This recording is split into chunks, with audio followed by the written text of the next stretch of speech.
What's up, and welcome back to another test with GizmoSlipTech. We are going to be testing out 16 gigs of RAM versus 32 gigs of RAM.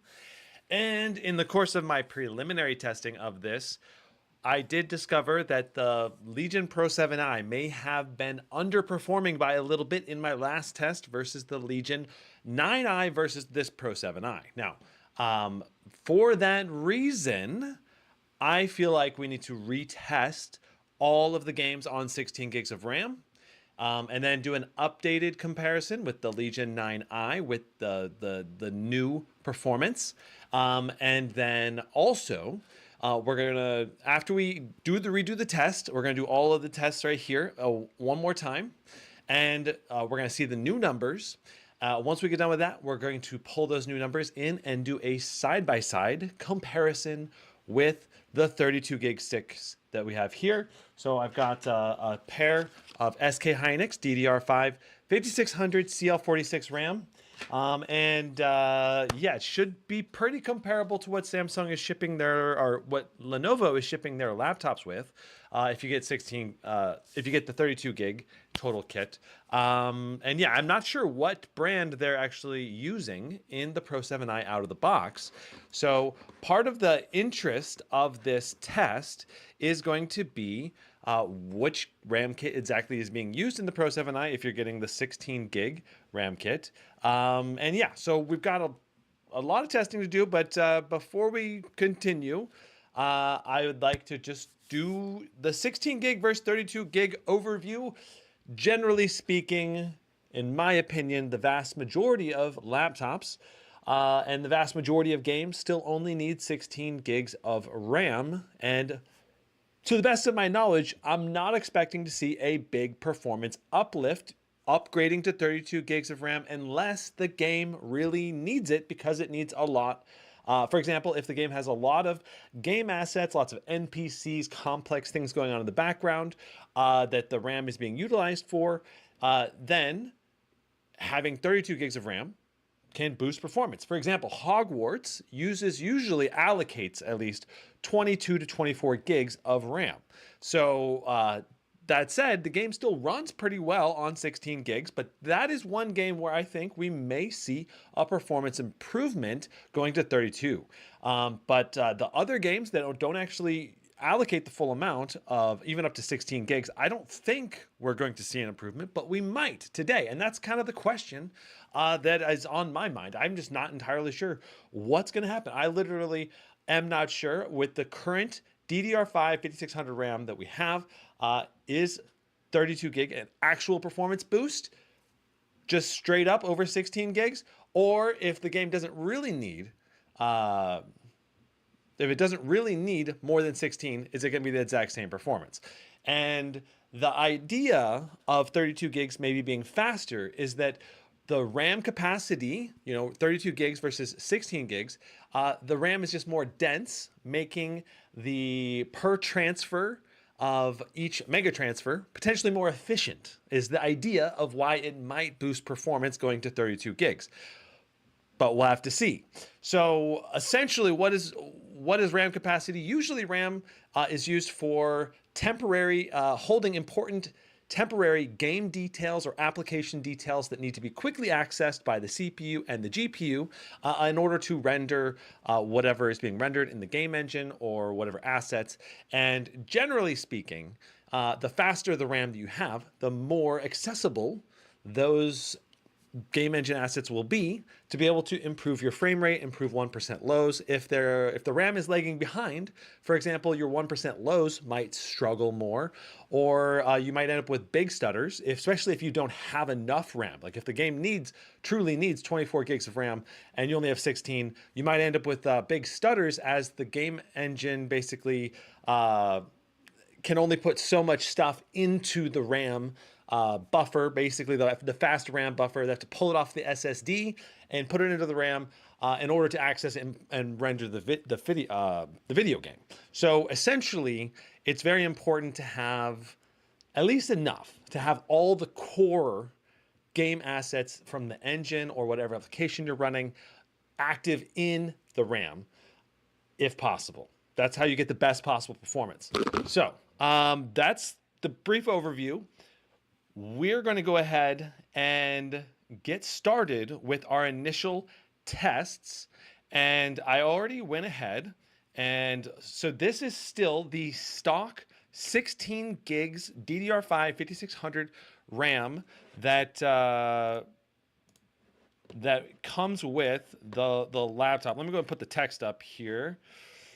Okay, so this is going to be DDR5 5600 16 gigs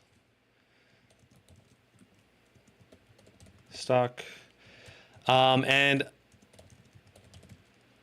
this is CL46 RAM speed, and let's go ahead and do that, and there we go. So I originally had not planned on, wow, that font is way too small. I had not originally planned on doing retesting everything on the default sticks, but because I found performance discrepancies with the expected performance versus what we were getting, like especially in Apex Legends, I would have expected 300 FPS in Apex Legends, but we were only seeing like 230 in Apex Legends on the Pro 7i versus the Legion 9i, and so basically we're going to retest because, okay, so what I did to get the improved performance, I basically, so now in Apex Legends, I'm seeing 300 FPS on the stock 16 gigs RAM with the Legion Pro 7i. And we're going to go through and test all this, and we're going to see if Timespy improved and all this other stuff. But basically, I went into the BIOS and made sure that CPU overclocking was enabled, just changed some settings. And I noticed that like the RAM timings and RAM speed was messed up in HW info when I was reloading it today. It wasn't messed up when we were doing the test versus the 9i, but when I loaded it up today, it was. So that made me go into the BIOS, reset the settings in the BIOS, and then I retested Apex Legends and Cyberpunk, and I was seeing like 10 more FPS in Cyberpunk, basically matching the Legion 9i, and same for Apex Legends. So that's why I feel compelled to retest, because I want to make sure we have good data when we're comparing these two. So you know, because we were like, and this way we're also on the exact same drivers, application versions of the games. All of that is going to be exactly the same with no variance as far as I can tell. Okay, let me check chat before we get into the tests. Parky says, hope you're doing well today. I'm doing great. My Legion laptops, I got 32 gigs of Samsung CL46-5600. Okay, that makes sense. Wouldn't the superior cooling system of the 9i factor in performance differences? Not really, as long as the hardware is staying not thermal throttling, then, you know, there may be temperature differences between the Pro 7i and the Legion 9i, but it shouldn't in theory boost any higher. Both the 4090s should go to the same speed.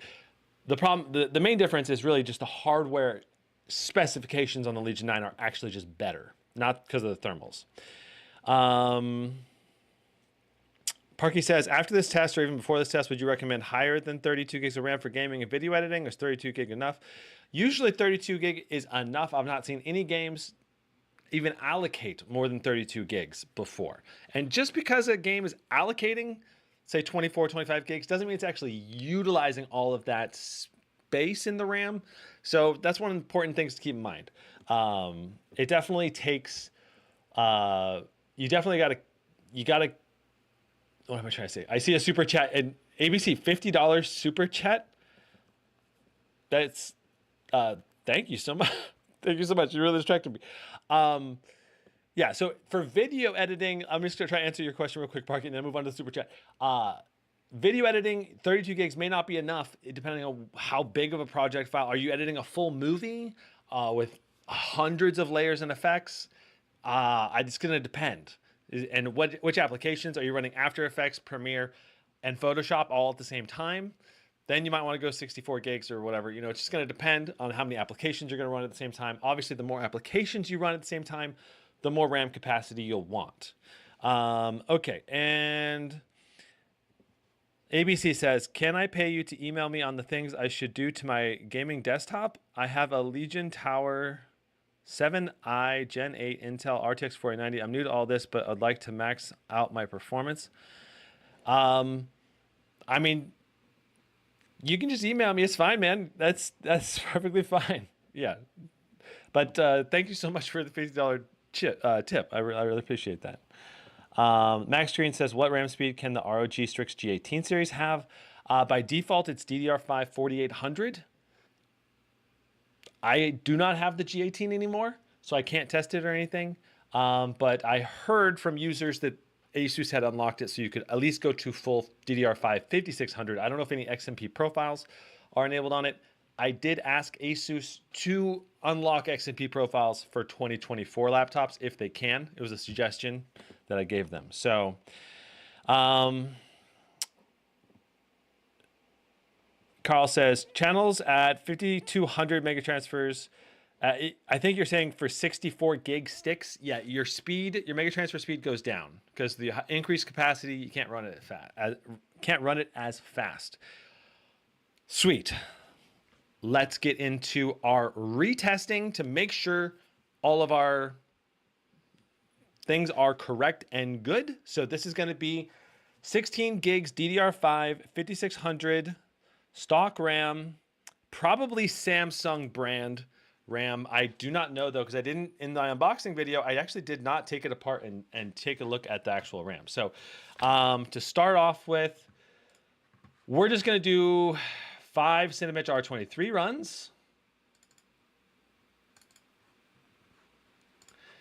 And also I want to mention, here is the RAM timings and my AIDA64 test that I just ran right before I started the stream after resetting the BIOS and settings. So you can see that we're running at 2800 megahertz, which is 5600 when you double that, because that's the way it works. And then you can see our RAM timings, CL46, and then all of our TRAS, TRCC, and TRCD, all of those. And command rate 2 is also important. But you can see we got about 82,000 megabits per second, 84 nanoseconds for our latency. And then that's the current data with the AIDA64 RAM speed test. We'll redo this with the 32 gig kit and we can kind of compare that.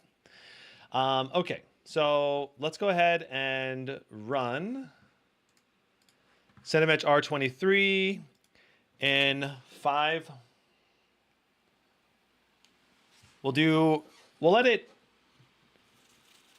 not going to do like a 10-minute test or anything, though that's typically recommended if you want to see you know, your thermal throttling and all of that. But we are in performance mode just like we were last time. So 29,527. And we are doing this with HW info because that's what we always test. That's the way we're always testing it.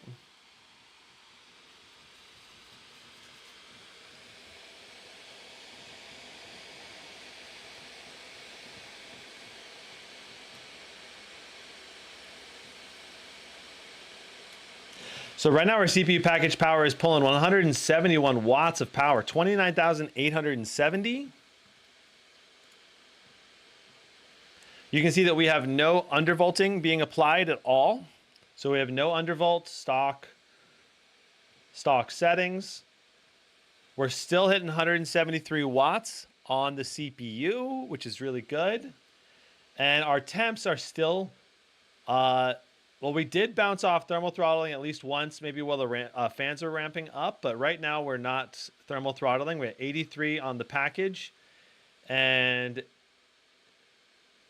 81 on the core.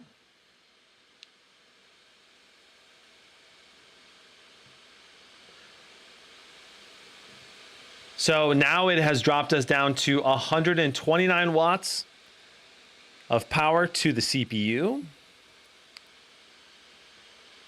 So we've hit the long power limit basically, and it's tamed down. And this is basically going to get us a lot more consistent score for what this thing's going to score in the long run. That was only 26,900, which is really not that amazing. And that's just because of the lower power limit. Obviously, this thing could just roll at that higher power limit if you set it that way in the custom settings.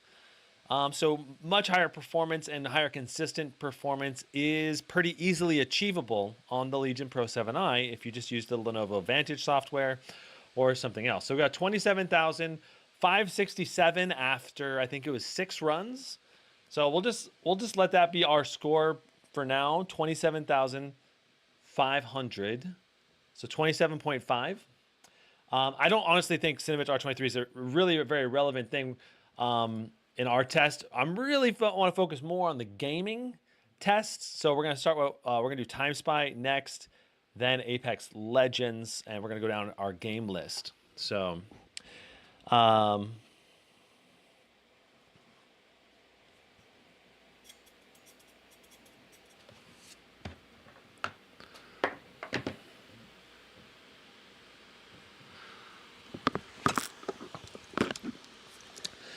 LSP uses 32 gigs for BlueStacks and gaming at the same time, running up to the limit on a daily basis. Yeah, if you run a lot of applications, you'll obviously run into your CPU limit. Let's make sure Afterburner is enabled. Okay, we have the default we have the 150/200 OC that we had from the Legion 9i. We were just matching that OC. So we're going to continue with that so that all of our results are the same and consistent.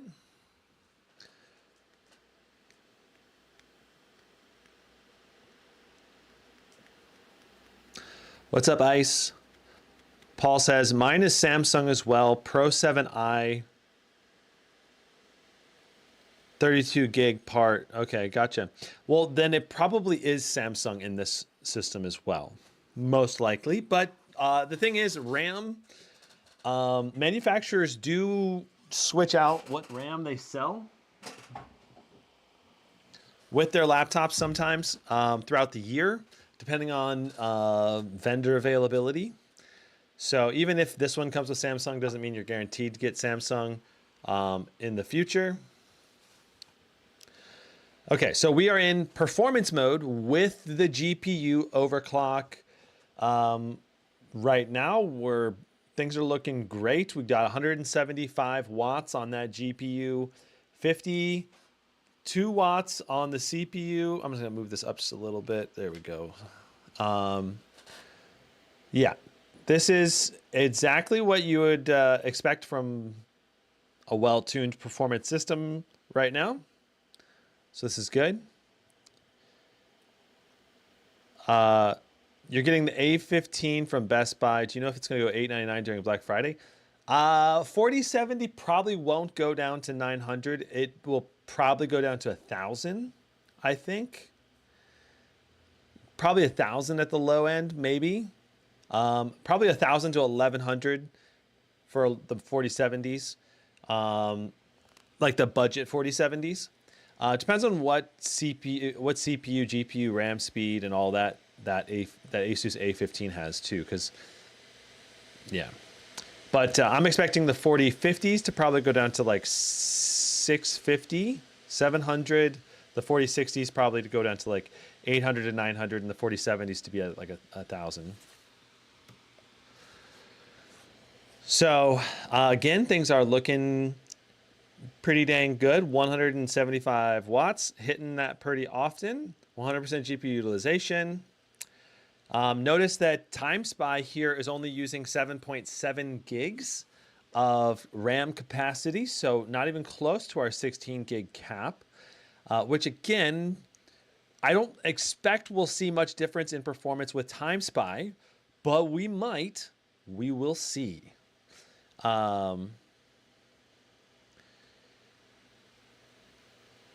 Oh, okay, and you think it's worth 1,000 or 1,100? Yeah, I think the 4070 version of the A15, as long as you're paying under 1,200 for it, I think it's a good deal. Obviously, 1,100 or 1,000 is extremely good deal, but we did see a 4070 go down to $1,000 for like a week so far this year.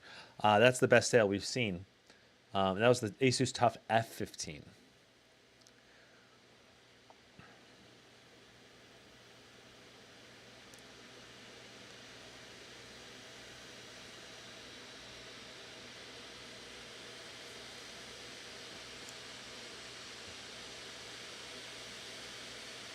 Okay, so this is the CPU test now. We've got up to like 120 something watts to the CPU. Books on Stereo says, I just got the 4090 Legion desktop and ThinkPad P1 with a 4090. I'm so hyped for Alan Wake 2. I heard Alan Wake 2 is like insanely hard to run. Okay. All right, so we got 22,662, which is way better than what we got, I think, last time we got 21,000 something at least when we were doing the Pro 7i versus the Legion 9i. So this is again 16 gigs, not 32 gigs. So let's just like I said, this is why I wanted to retest this. Okay, so next up is Apex Legends. Let's go ahead and see how Apex Legend handles now with the updated settings. But Books on Stereo, congrats on your new desktop and laptop. You should be set for a while on high performance gaming. That's for sure. Double Shot says, hey Gizmo, have you gotten the test, the AMD variant of the Legion Pro 7? If so, is it true it doesn't have a Thunderbolt port? AMD laptops do not have Thunderbolt support because Thunderbolt's basically an Intel only partnership. So I'm not sure if it's owned by Intel, but I know that basically AMD doesn't have access to it. That said, Thunderbolt 4 has the similar specifications to USB 4 in terms of speed and performance. So you just won't have the Thunderbolt certification if that's the case. Okay, so let's see here.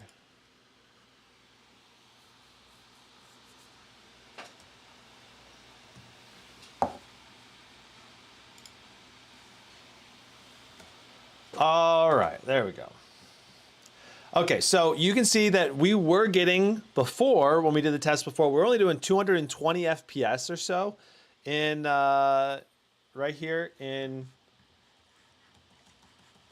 Apex Legends, and now we're hitting real close.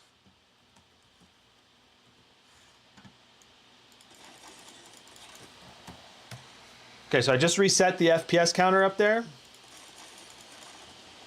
Let's go ahead and see what we average after shooting some bad guys a few times.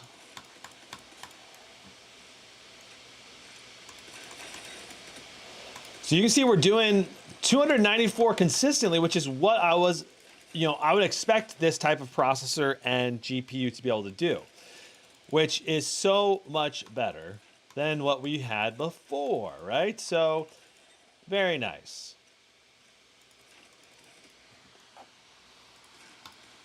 I'll just shoot a few more, finish out this mag, and we'll move on to the next game.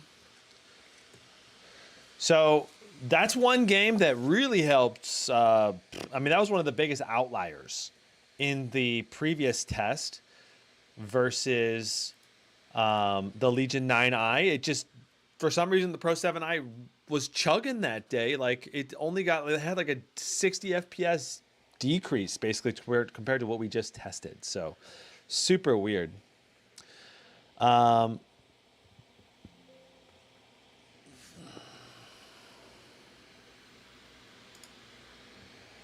Double Shot says, I didn't know that about the Intel AMD. I did know that about the USB 4. It's basically the same thing without the bells and whistles.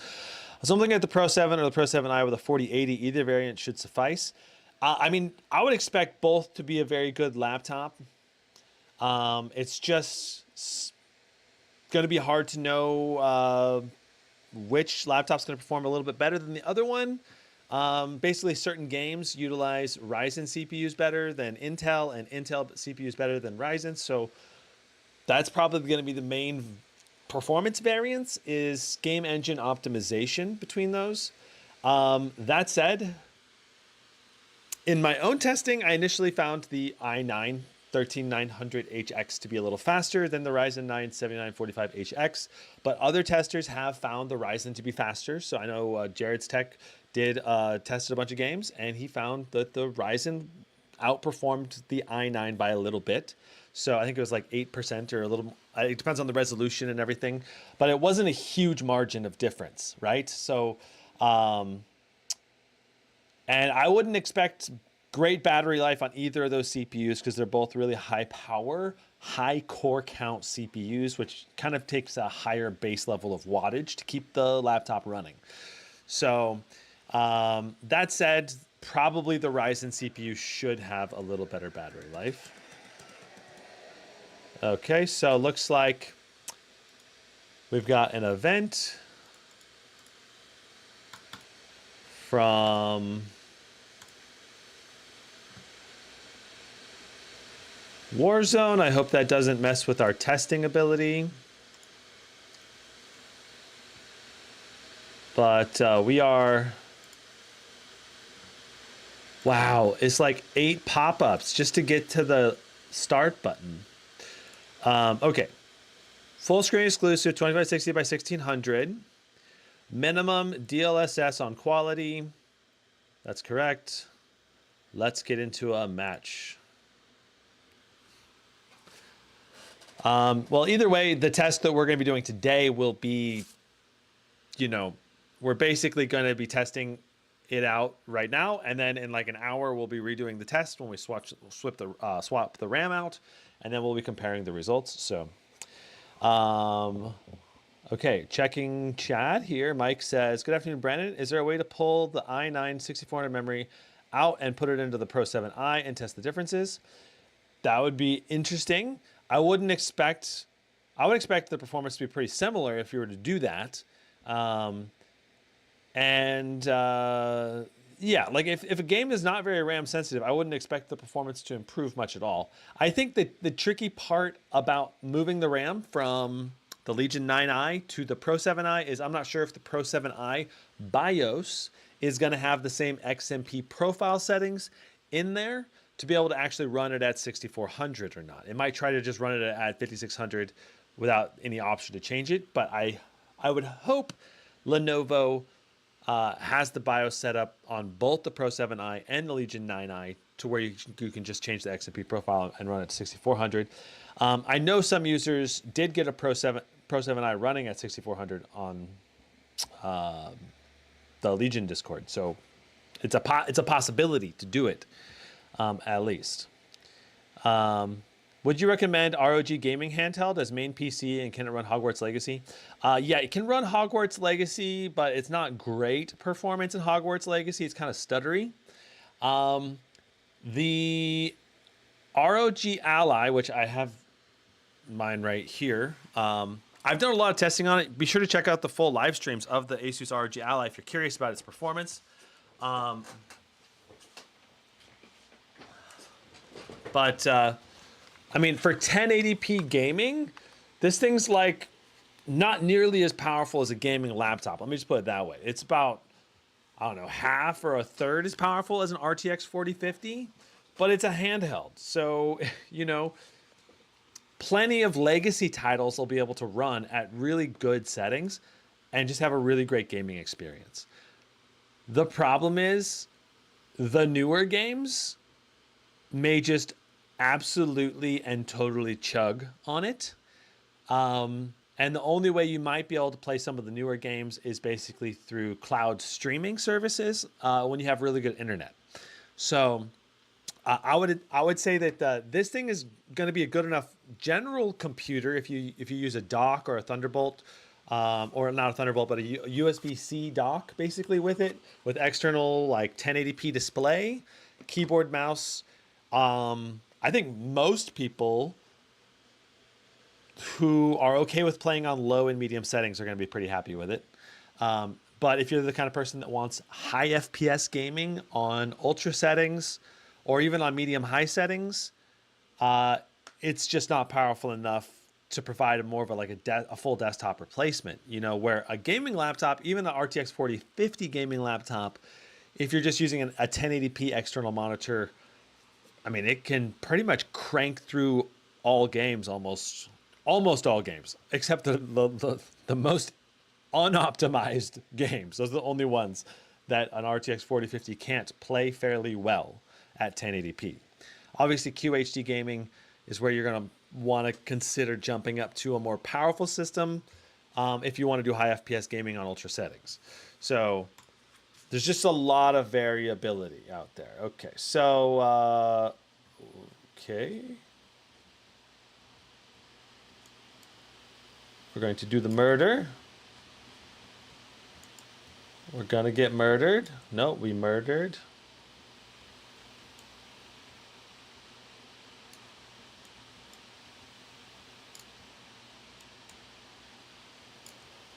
No. Yeah. Okay, so we managed to get 3 kills here in the initial opening. We're doing 150 to 160 FPS right now. I don't know where this area of the map is, but it's obviously really good performance.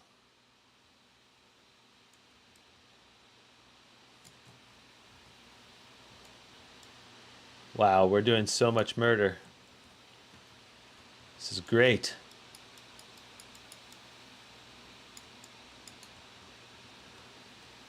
Surprised we haven't run out of ammo yet.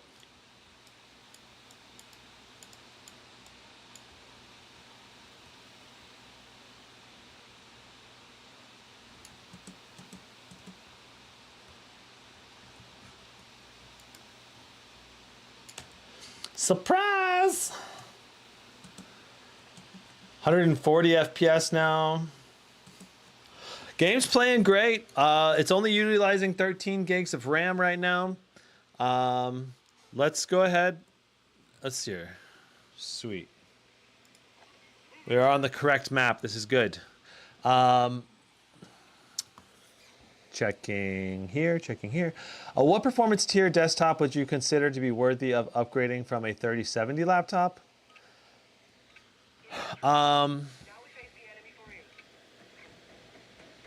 Probably like a 4070 Ti or an RTX 4080 desktop is probably the realm I would probably try to shoot for if you're going to try to upgrade from a 3070 laptop.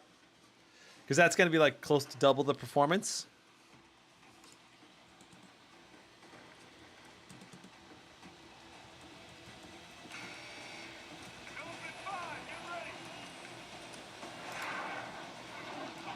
It doesn't make any sense for me to recommend upgrading if you're not going to see at least I don't know, usually a 50% performance gain is when I would consider an upgrade worth it. Maybe, you know, it's going to have a lot of variability there though. Okay, let's see here. Sorry, I think I'm missing quite a few things in chat. So for anyone that's just hopping into the stream, we are retesting the 16 gig sticks before we swap in the 32 gig sticks. And then we're going to redo all the tests. I want to make sure basically I'm trying to make sure that all of the drivers and all of the game updates or anything like that, all the variables are cut out because I did notice a performance difference with the laptop compared to just recently. Okay, so here, basically the Legion 9i versus Pro 7i live stream, I saw a big performance increase when I reset the BIOS and changed some settings, basically. So here is our run through of the Warzone 2, about 140 FPS, 111 for our 1% lows. We're just going to run over here, see if we can get a gun. Is this a shotgun? Can I get a real gun?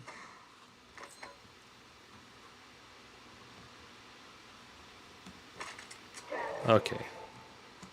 All right, I got a gun now. Let's go ahead and run over here. So we're averaging 139, 104 right now.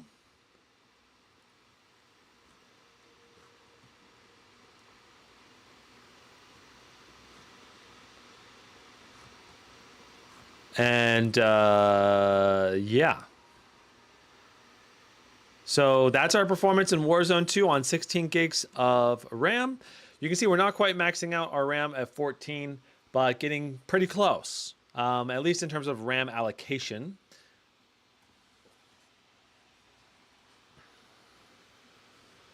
Cool. Bingo. All right, so next game up is Counter-Strike 2. Is Counter-Strike 2 even worth testing these days? We don't have any benchmark tool with it. I should probably just cut that one out of this test for today so we don't waste time on it. Because there's no way to test it side by side in the exact same view, so it's not going to really be a relevant or accurate test. And to my knowledge, there's no actual benchmark anymore. Because the workshop maps are all revamped. And I need to get a new benchmark figured out for it. To get something more precise. Okay. Yeah, Gizmo has a point there. If you want to replace the laptop with the desktop, you want a 50% gain at least. Yeah. Okay, so 2560 by 1600, DLSS on quality. Our graphics are on Ultra preset. That's all correct still.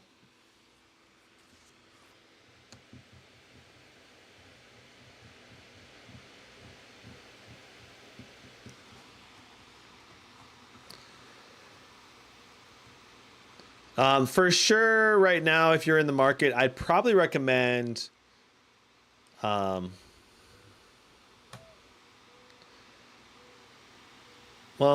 it's just going to depend on how if you can wait, you might want to wait for some holiday sales is basically all I'm saying, because we're getting pretty close to holiday sale time. All right, so I'm going to go ahead and reset it in 3, 2, 1, and now we're going through the test. Here's God of War. Very good 1% low performance.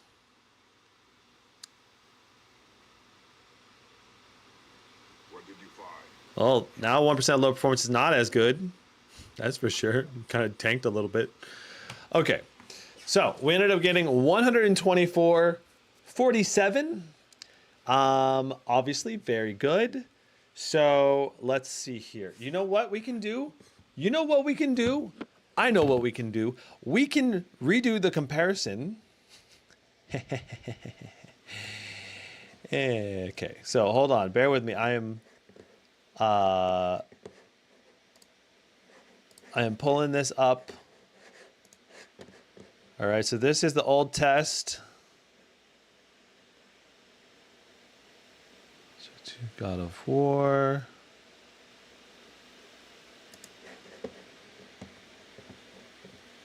All right, and I can slide this over. Okay, so we can redo some Legion 9i tests. And we can see the Legion, so we'll do Legion 9i RTX 4090 with 32 gig DDR5 6400. So while we redo these 16 gig tests, we can redo the comparison with the Legion Pro 7i, RTX 4090. And then we'll be able to switch this around when we compare 32 gig versus 16 gig within the same chassis. Okay, so let's go back to the beginning of this test, and I can do this test side by side.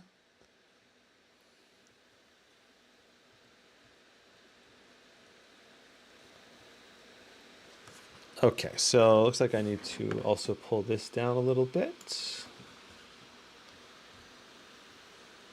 Cool. All right, and let me go ahead and get this test set up in the right spot.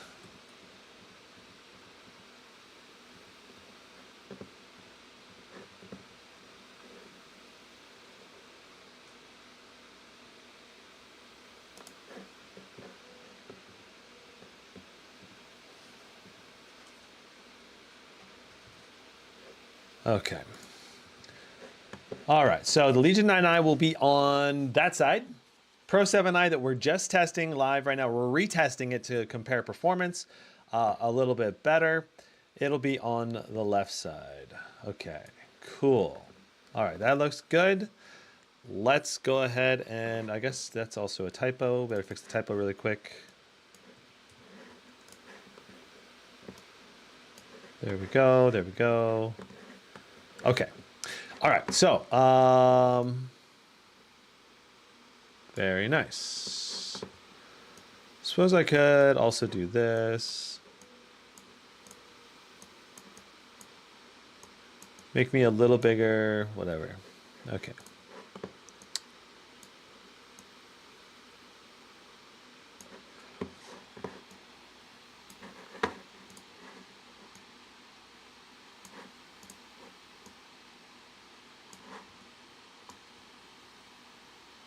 Cool. All right, so we're going to play this test. We'll go back. And here we are. We're doing the test side by side. Looks like the Pro 7i is very similar.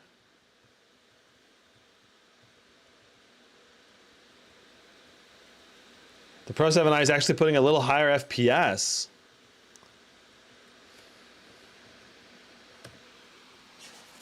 Okay, so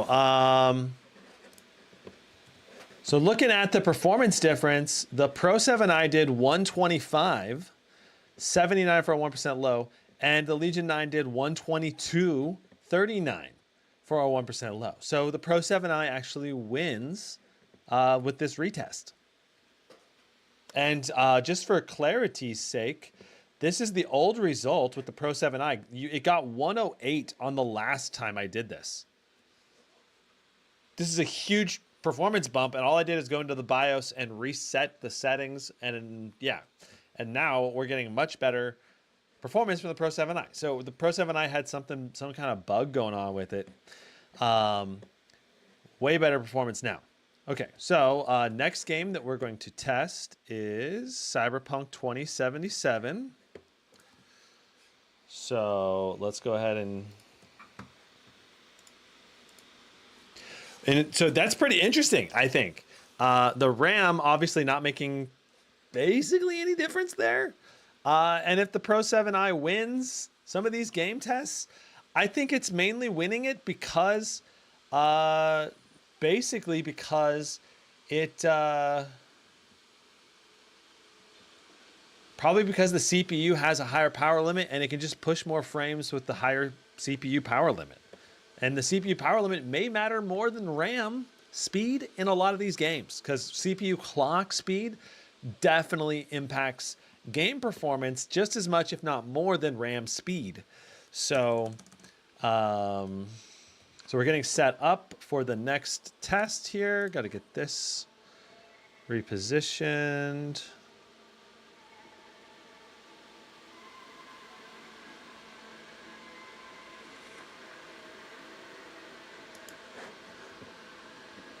Okay. Looks like I messed up the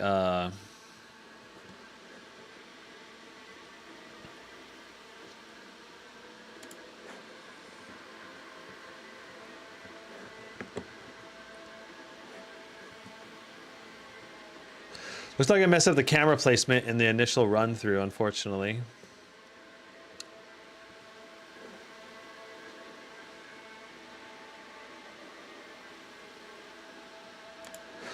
Well, we'll still be able to compare the final results at the very least. So,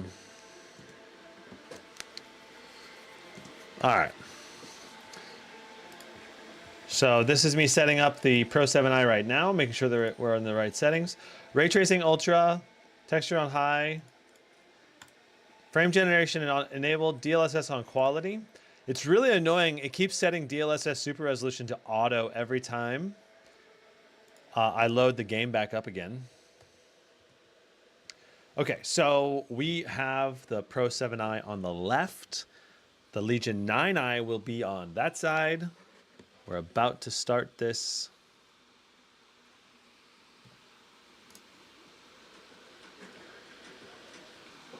And let me make sure. So yeah, you can't see the 9i, the full test on the 9i right now, unfortunately. But you can definitely see that the FPS on the Pro 7i is actually it's like identical almost right now. So like a few FPS better actually. It's like 3 FPS higher right now. 109 versus 106, 108 versus 111. The 1% low appears to be identical. Super interesting. Memory utilization for just the regular RAM is actually, the RAM utilization is 16 gigs on the Legion 9i versus only 11.8 gigs on the Pro 7i. And I think that's just because when there's 32 gigs of RAM, the game engine will just try to pull more of the RAM just in case it needs it, even if it doesn't really need it. Okay, so you can see we got 112.9 versus 111.2. So the Pro 7i beats the 9i in this follow-up test with even 16 gigs of RAM. So yeah, super interesting. Yeah. All right. So let's move on to our next test. Hogwarts Legacy is our next test.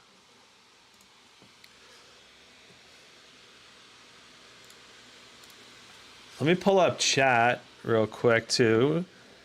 Okay.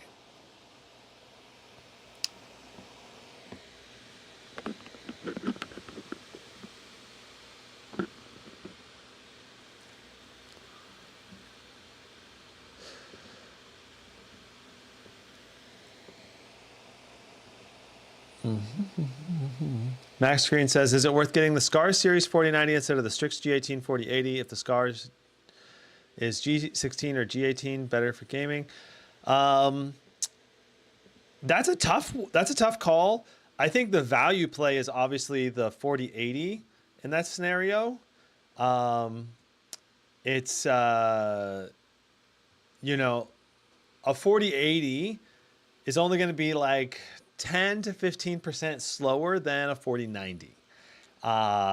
Maybe up to 17 or 18% in certain titles, but most titles will be in the 10 to 15% range. So, and usually like if you're paying a $3,000 laptop and you want to go for a 4090, it's like a $500, $600 upgrade, which is, you know, 18 to 20% increase in price. So the value to performance ratio is not quite perfectly matching there.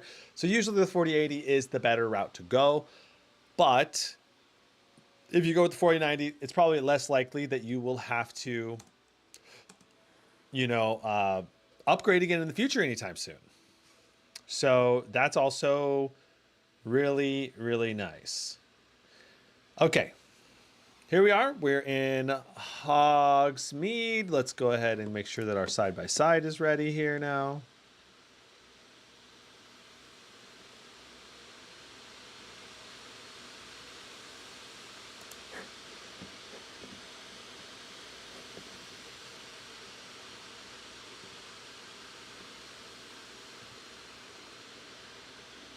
Okay, so our side-by-side is ready there.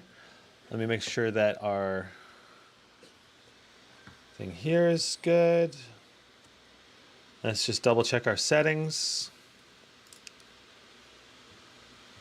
Why is that still playing? Okay. DLSS on quality, frame generation enabled, ultra, ray tracing on with low. Okay, so all our settings are correct. And we're going to have to go back over here to the beginning.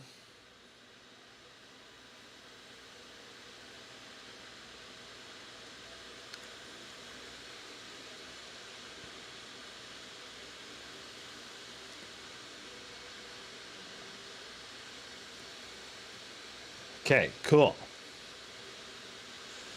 All right, so I think we're pretty much ready to do the side-by-side. Let me just, there we go. All right. Ah, that's why. Okay. Well, now I got to make sure this is correct over here. Okay, so my window was not scrolled up all the way. That's why the numbers weren't all being shown all the way. Okay, so we've got a full numbers there now. That's much better. Okay. We're going to start this test one more time. Okay, and let's go back. I just want to make sure the test is done as accurately as I can. You know, that's my goal. If at all possible. Okay, so 9i starting now.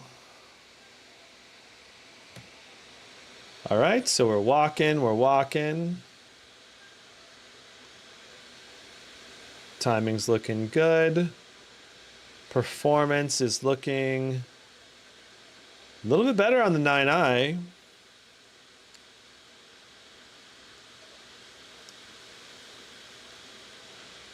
Repositioning the camera a little bit here. Okay, we're going back up the stairs again.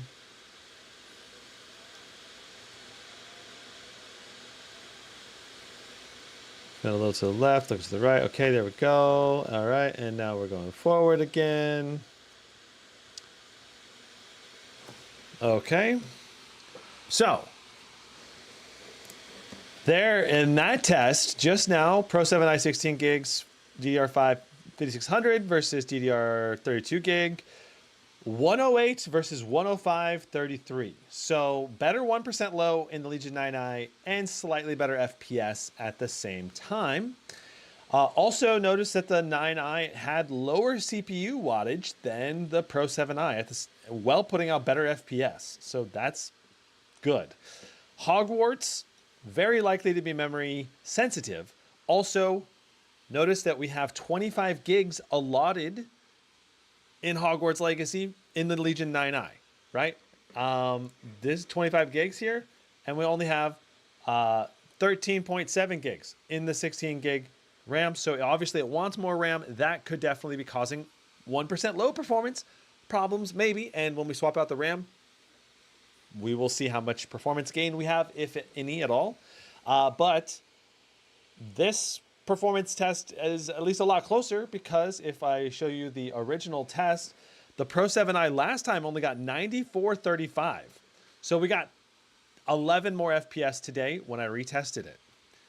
Super weird that it was struggling so much in the previous test. All right, so next up is Dead Space.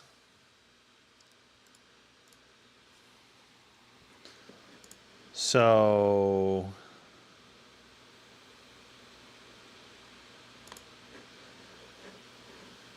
let's see here. I think Dead Space is one of the games where we saw at least a little bit more comparable performance, I think.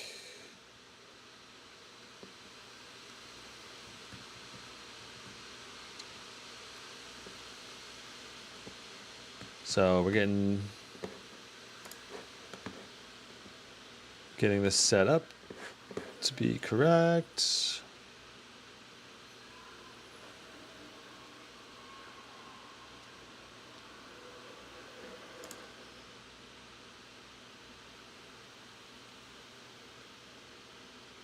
Cool. Cool. All right, so let's just verify our game settings now in the original. So this is the Pro 7i live. Let's see here.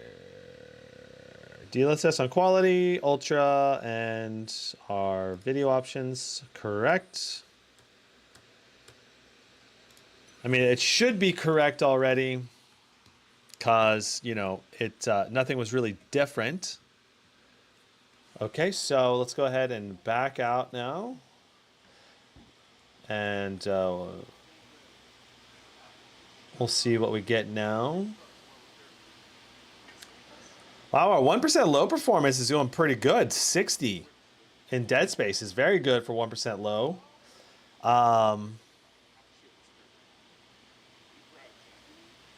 Very interesting.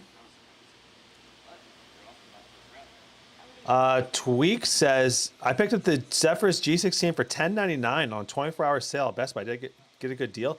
Yeah, that's a great deal. That's a great laptop, especially for only $1,100. Advanced Optimus, Windows Hello, very thin and portable. Yeah, that's a good deal.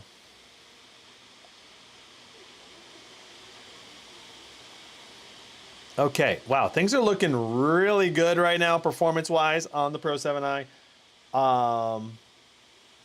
Obviously, another thing to keep in mind that when we're comparing this is that we are not comparing the laptops when they're side by side with the heat being shoved between the two of them. So temperatures and if there's any thermal throttling going on, you're obviously going to get better performance now because there's not a laptop right next to it generating a lot of heat. So, okay. Very nice. I think we're ready to do the test. Pro 7i on the left side. It's backwards when I'm looking at the camera. And then Legion 9i on the right. So let's go ahead and see what we get in this test.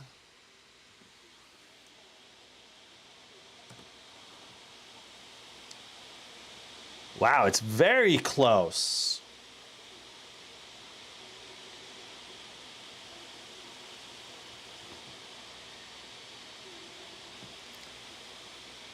Very close, but the Pro 7i is doing a little better. By 2 FPS. Not by much. And the thing is, you know, in the time before, it was doing 125 in the previous test. Now it's doing 134. 135. It's just incredibly confusing why. But, okay, so there's the result. Okay, so in the previous version of the test, we got 130, 57. The Legion 9 got 137.61. And in the side-by-side, the Pro 7i got 139 up there. 139.64, which is just a little better than the Legion 9i. And it's probably because if you look at the CPU wattage, we're doing 80 watts of power to the CPU. With Legion 9i was only doing 55 watts of power to the CPU. Therefore, you know, we got higher clock speed on the Pro 7i because of the higher wattage. And that probably was where we got just a little bit of gain in performance. Probably, if I were to guess. But yeah, it definitely shows that something was definitely funky going on with that Legion Pro 7i the day I tested it versus the 9i. So I'm really glad that we're redoing some of these tests. Yes. Okay. All right. Now, let's go ahead and see here. What's next? So checking the live stream. Shadow of the Tomb Raider is next.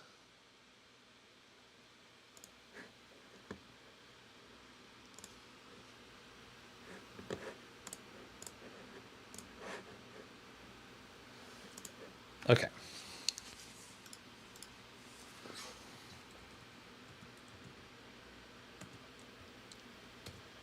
So Shadow of the Tomb Raider is loading up on the Pro 7i right now. Just double checking our settings are correct. Everything should be the same as we had it set last time. This one doesn't change from test to test. Okay. All right. Stardom Plays says, how are Intel chips so cool at this much power output? Larger nanometer core, larger base plate on the CPU itself. And therefore, I believe heat transfers much better from Intel versus AMD, because AMD is very tiny chips, more condensed, can't transfer heat as easily. That's my current understanding. Yeah. Also, Intel and AMD may not report actual power draws accurately between the two. So it's hard to directly compare, oh, the Ryzen chip's pulling 100 watts, the i9 chip is pulling 150 watts, but they're putting out the same performance. And you kind of got to look at it at a performance per watt basis. I don't know if you like divide by the Cinbench R23 score or something. And then you can get kind of more relative performance per watt type of number between them. Okay. Here we are. Let's go ahead and get to the side by side. So Pro 7i will be on this side. Legion 9i will be on this side. And we're just about ready to get this tested. There we go.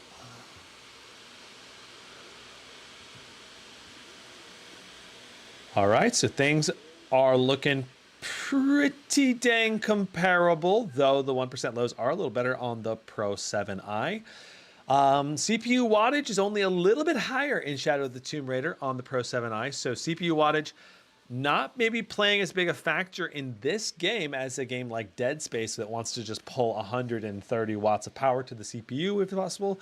The Pro 7i doing 160 to 170 watts on the GPU, where the Legion 9i is only doing 150 watts over here on the Legion 9i. That's quite a difference in terms of GPU wattage that will definitely affect your GPU boost clock. All right, I don't think I've reset the FPS counter average yet. I think I reset it in the third test, though. I'll try to look for that.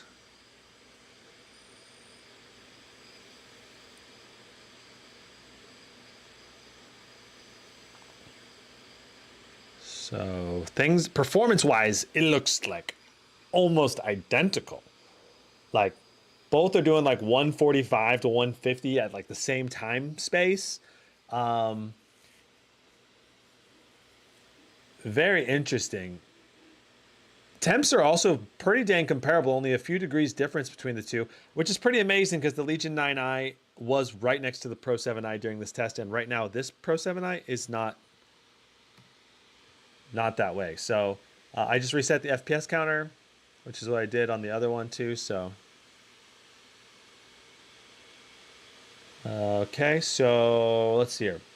CPU wattage, much higher on the Pro 7i right now, 75 watts. Higher boost clock on the CPU. And then the GPU is also doing slightly more wattage pretty consistently, 5 to 10 watts more on the Pro 7i. And I think that's because of actually better cooling in the Pro 7i. Also, the actual temps are not too different between the two of them. But the Pro 7i is pulling higher wattage while maintaining similar temps. That said, the Pro 7i, again, it's not side by side, so a little easier to cool the Pro 7i right now than the Legion 9i was. Hard to say that's comparable. Our FPS counter, though, 180 FPS on both systems. The 1% low is much better, though, on the Pro 7i, that's very interesting and odd. CPU wattage maybe helping the 1% low have slightly better performance. So let's see what we get for our averages on both systems. So let's see here. I'll move it over a little bit. Okay, so 160 on the Legion 9i and 164 on the Pro 7i. Yeah. So, I mean, I think we can already say that RAM capacity is not playing a big factor here in these games. Even RAM speed, at least at QHD resolution, does not appear to be playing a big factor. It's just that the Pro 7i in the last test run that we were doing just was underperforming for the day for some reason. Super odd behavior from the Pro 7i. Let's go ahead and move into our next test. So our next test is going to be Baldur's Gate 3.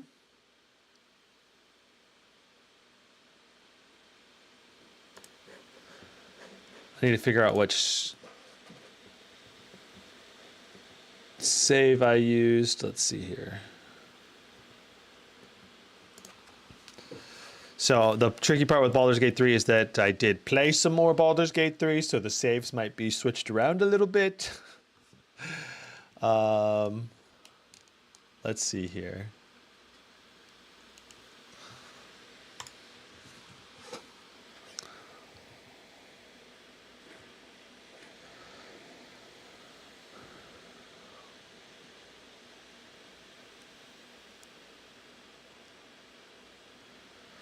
Will you do a live stream from the Legion Pro 7 7945HX?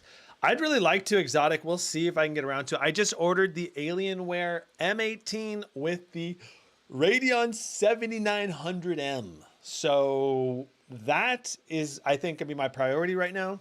But if I may end up swinging some funds for a Legion Pro 7 test, so I can do a Pro 7 versus Pro 7i side-by-side live stream.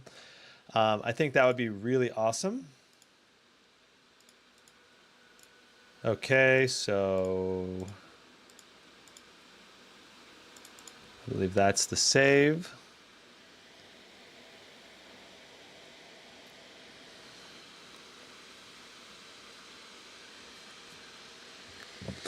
Is the Ryzen 7 7735HS good for editing?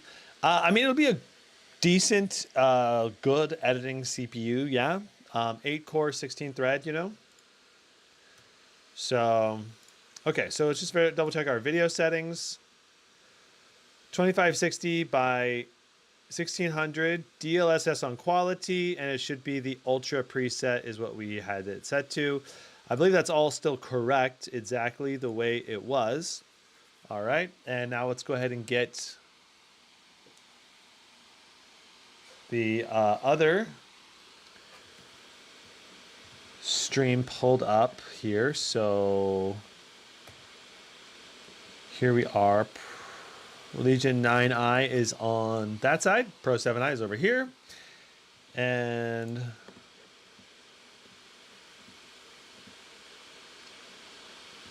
so it looks like I just reset it, and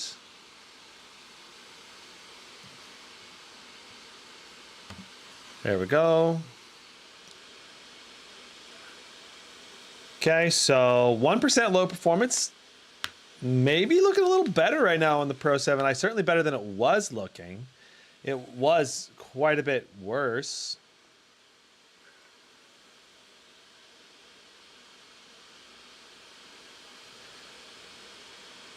All right, so then we're gonna go ahead and hit the end turn again. End turn again. There we go.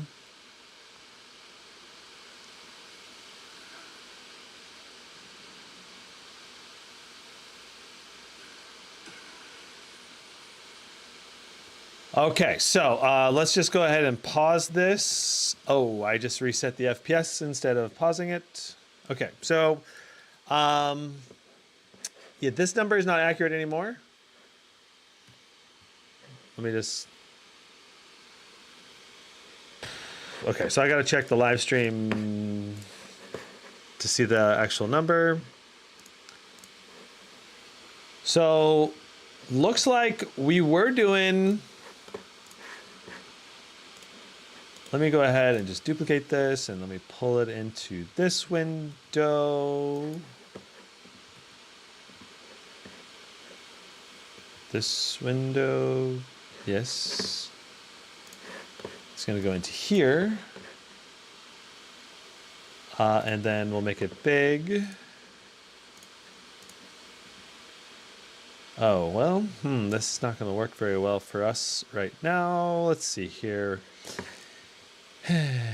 Okay, well, let me just give you a quick run by,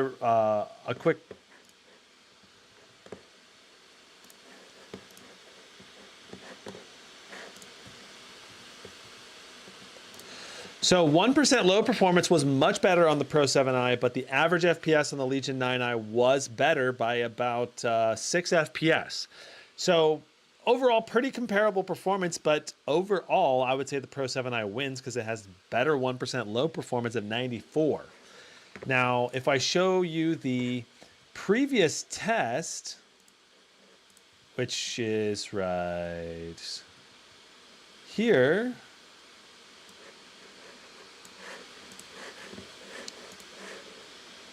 So right here is the previous test. You can see we got 220.43.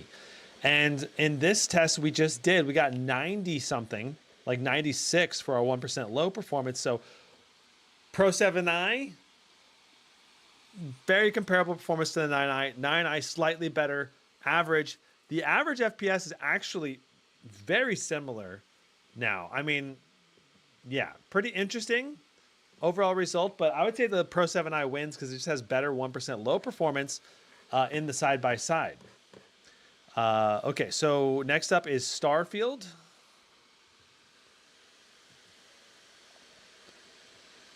Okay, so Starfield is next. And moving into Starfield. There we go.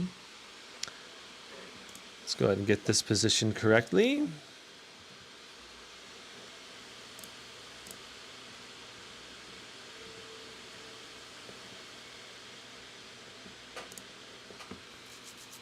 Very nice.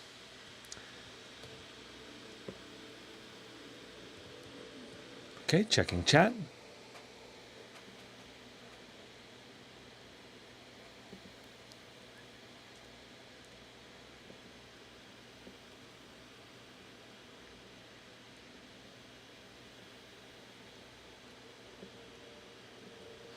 Mini LED isn't better at everything. It has its own compromises. I think that's kind of true. I think that the tricky part about mini LED is that it has bloom. That's the main downside to it. So certain types of scenes just aren't going to look as good, or certain types of movies, you're going to notice the bloom a little bit. But in terms of brightness, color content, color contrast, and other things, I'd say it's generally a step up. Okay, so ultra settings, right? Ultra settings preset is what we have it set right now. Let's go to our split screen view. Let's get that reset here. Let's go ahead. Whoa, okay. Did Starfield have a big optimization update or something? Because holy schmoly, let's go ahead and do the side-by-side. But I think this has a Starfield may have an optimization update that's making this hard to tell the difference here. Okay, so let's go ahead and start the test in 3, 2, 1.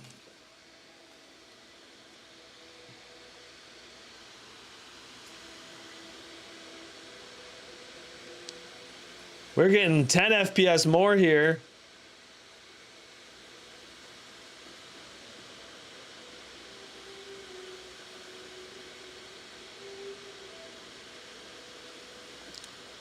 On the Pro 7i.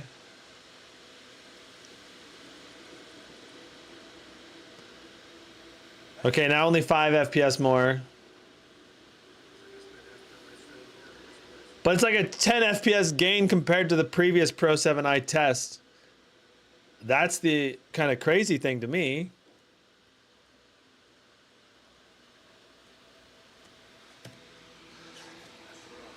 Okay, so Legion 9i got 6733.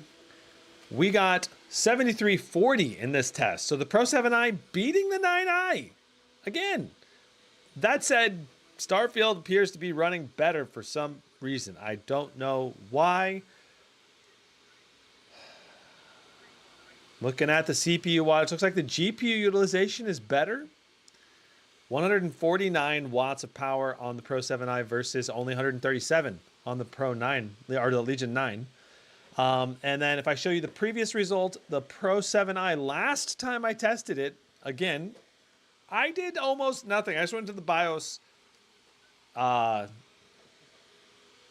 turned it, like CPU overclocking on off, like it was enabled on both, and then that was basically the only thing I changed. I saved it, reloaded back into Windows, just like I said, a fresh reboot. We're on the same graphics driver even. 64 FPS on the previous test versus the 9i, 29 for a 1% low, and now 7340. Huge difference. So either Starfield had an optimization update, the Pro 7i is just running better. I don't know, but I would say the primary reason that the Pro 7i is probably running better than the Legion 9i is because the CPU wattage is higher. 80 watts going through that CPU versus only 55 watts. And the GPU wattage is also higher at 150 watts. So more power, more FPS typically translates very consistently. And again, RAM capacity, you know, we have on the Legion 9, it's using 18.8 gigs. On the Pro 7i, you know, it's only using 13.3. So again, RAM capacity, 13 gigs or 16 gigs versus 32 gigs does not appear to be making any difference in Starfield. We're getting better performance actually with the 16 gig sticks for some reason. Like again, probably because of the power over the RAM capacity. So very interesting. Very interesting. All right, so what's next? What's our next test? The Witcher 3 is next. Okay, so Witcher 3.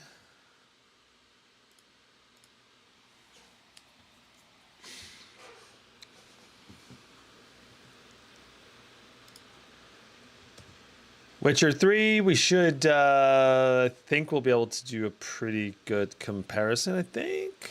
We'll see. So let's go into our settings, make sure our settings are all correct. Still, they should all be correct, but yeah, it was not Ray Tracing Ultra, DLSS, we want to quality, display, 2560 by 1600, frame generation enabled. Go ahead and load.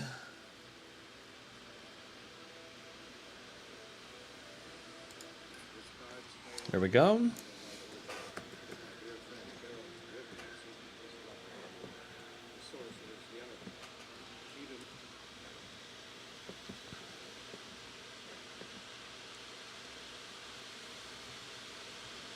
Interesting, Ray Trace Shadows was turned off for some reason on the Pro 7i last time, in the last test. I just saw that. It should not have been like that. I'm guessing a mouse wheel tap hit it or something. Okay, so here we are. We're right now split screen, Legion 9i here on the right, 132, 133. Very similar FPS between these two, but here is the old test. Notice that the Pro 7i is doing like 10 FPS lower for some reason. 9 FPS lower for some reason. Super weird.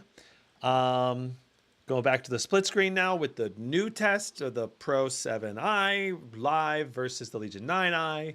And let's go ahead and let this test play out. I think we're gonna have to reposition the characters before we actually do the run through here.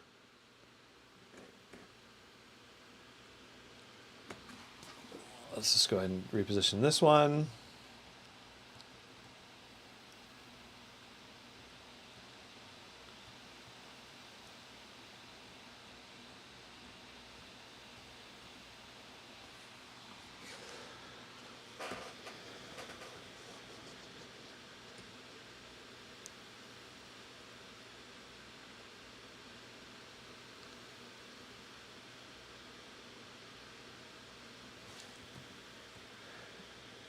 Okay, so we're almost ready. And it went without me. I was not ready for it.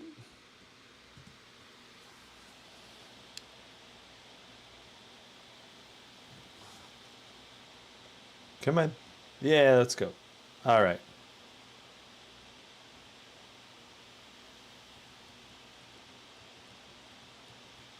We're doing good. We're doing good.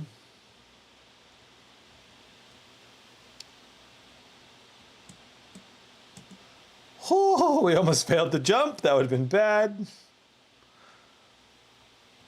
All right, we're running again. Oh, and we did the dive instead, but that's okay. It's close enough.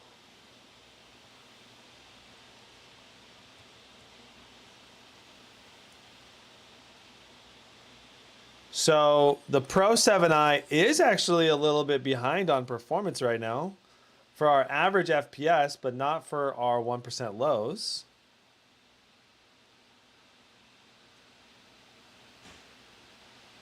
Very interesting. Okay. So right here, you can see the Pro 7i. Let's just rotate this down a little bit so we can see the numbers a little better. Pro 7i, 127.92 versus 132 from the Legion 9i. 1% low was better on the Pro 7i though, so 92 versus 69. So that's, I think, I'd probably rather be playing on the Pro 7i in that scenario. Again, looking at our CPU wattage, we're doing 50 watts on the CPU in the Pro 7i, only 33 watts on the Legion 9, and 175 watts on the Pro 7i. So again, more power, more FPS, makes sense. Pretty interesting result. If I show you, go ahead and show you the last test I did. Here's the previous test. The Pro 7i last time only got 119.51.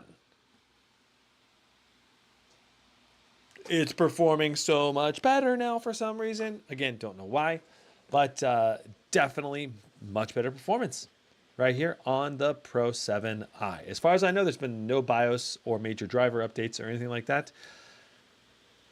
Something funky was going on, though, clearly, with the Pro 7i's performance in the previous testing.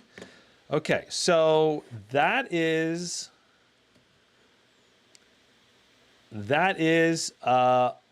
the previous test all done now. We've redone, I think, we did all of the games except Counter-Strike 2 with 16 gigs of RAM. Let's go ahead and pop in the 32 gig sticks, which are right here. Though I feel like we've already established that I feel like we've already established that the Pro 7i, it doesn't matter if you have 16 or 32, but it's time to know for sure because we're going to do the same drivers. Everything's the same except 32 gigs of RAM instead of 16 gigs of RAM. And I believe they have very similar timings as well. So let's get this laptop shut down. Time to shut it down, open it up, swap out the RAM. And we are going to find out what the deal is. Let's hear. Okay. Okay. Does Mini LED have the same burn-in problems as OLED? No, it does not. That is definitely one of the big advantages of Mini LED. So, but OLED does not have bloom. So OLED has an advantage there with the visual performance. But yeah, it's hard for me to recommend getting an OLED laptop with Windows because I feel like Windows does not have proper OLED burn-in prevention. So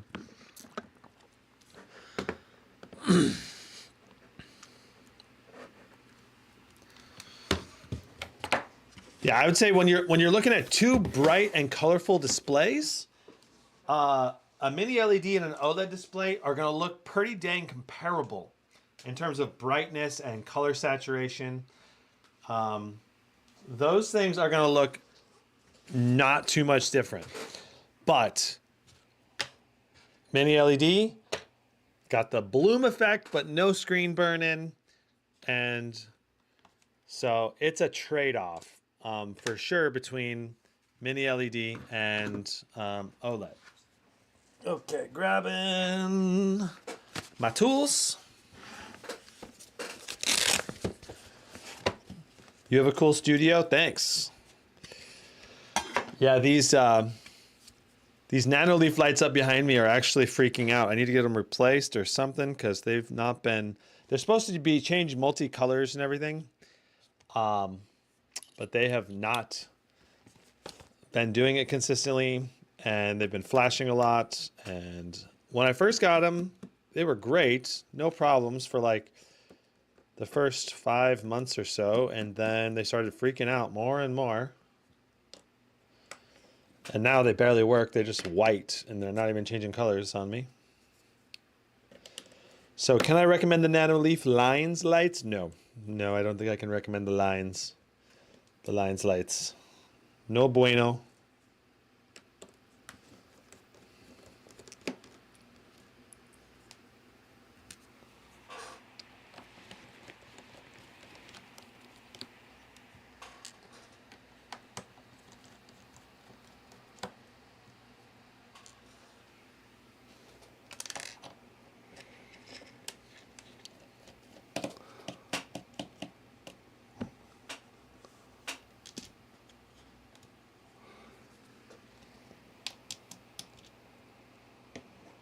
Unexpected lesson on how to open a new laptop. Well, if you watch any of my unboxings, I open every laptop I unbox. So you can get lots of lessons if you wish on how to open laptops.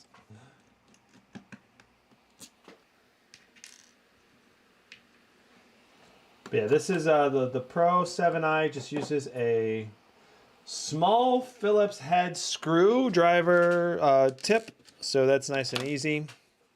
This thing is pretty warm. It's a metal bottom and it's very warm. Okay, so we're gonna rotate this guy around for a moment. And we'll need the prying tools as well.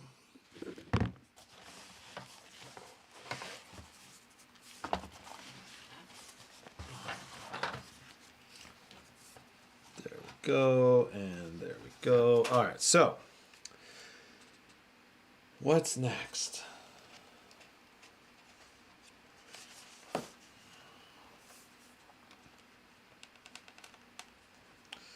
I think we're going to try to put this in right by the front here, but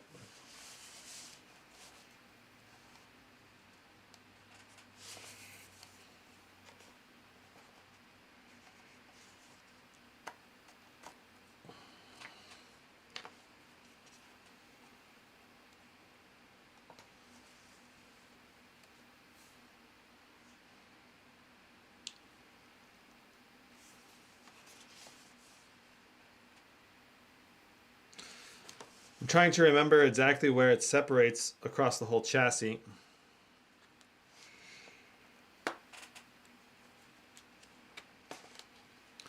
There we go.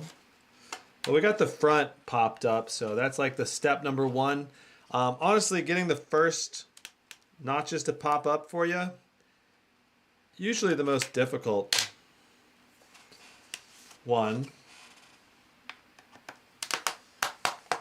And then once you have the first ones up, the rest usually come a lot easier.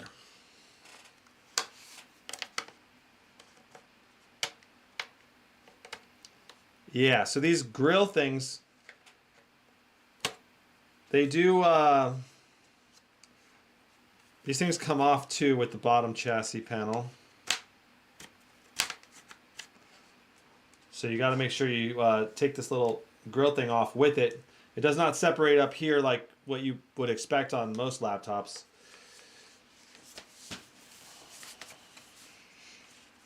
I think I remember struggling with that last time too. Uh-huh.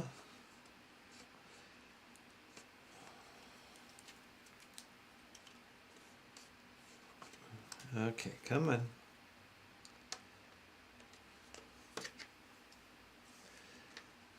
I know you want to.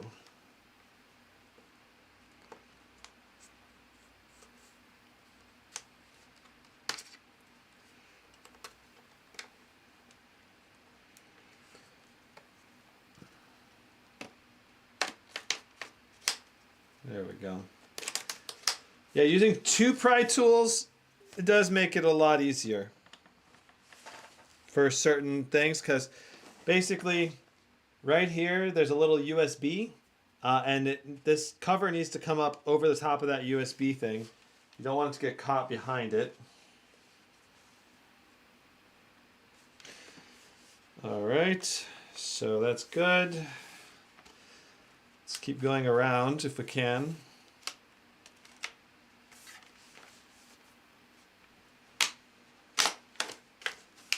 Right, so we got to take that, and then I think we got it pretty much.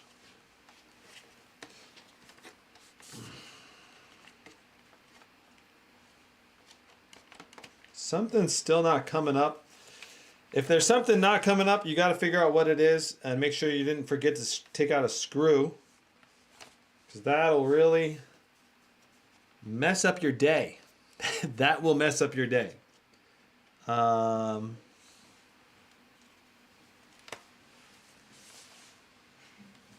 All of these are out.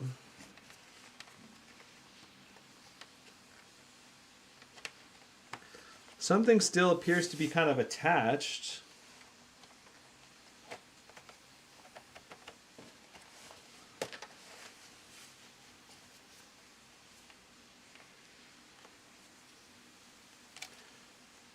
All right. Which thing did I forget? Because something's not coming up.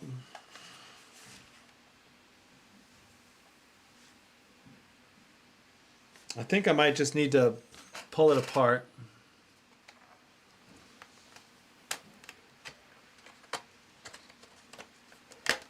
Yeah. So it just has a little plastic latcher thing right there in the middle of the laptop, right here. It just pops out, so that's not actually a screw hold or anything. Okay, so we got the laptop fully opened up. Let's take a look at the internals here.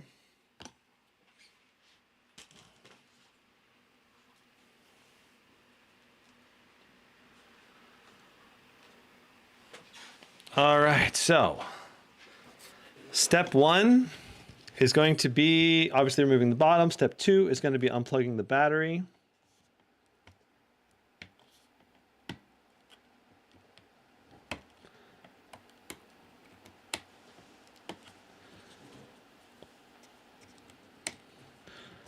So chat, don't let me forget to put the battery back in.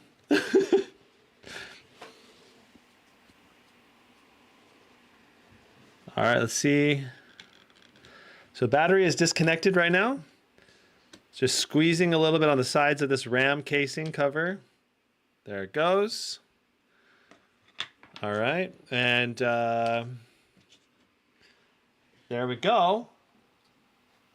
Look at that. This is going to be a really good RAM capacity test because this is SK Hynix memory.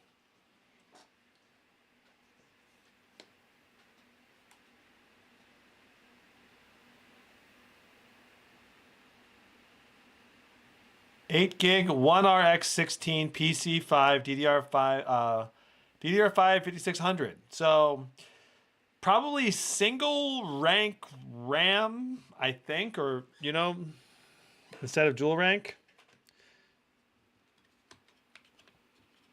And both of them, of course, being SK Hynix.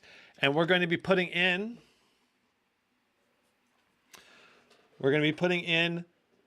this RAM.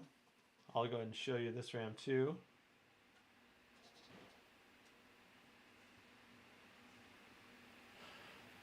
So this is going to be 1RX8, which might imply that it's a dual rank RAM, which could impact speed a little bit. It's hard to say just because of those numbers. You need to actually look it up from the manufacturer to know for sure.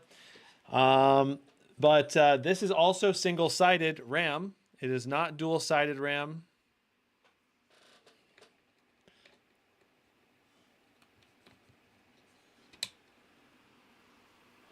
Okay, so first RAM stick is in. Again, single-sided RAM. And I believe this one needs to go upside down. Second RAM stick is in. All right, so now we're going to put the cover back on.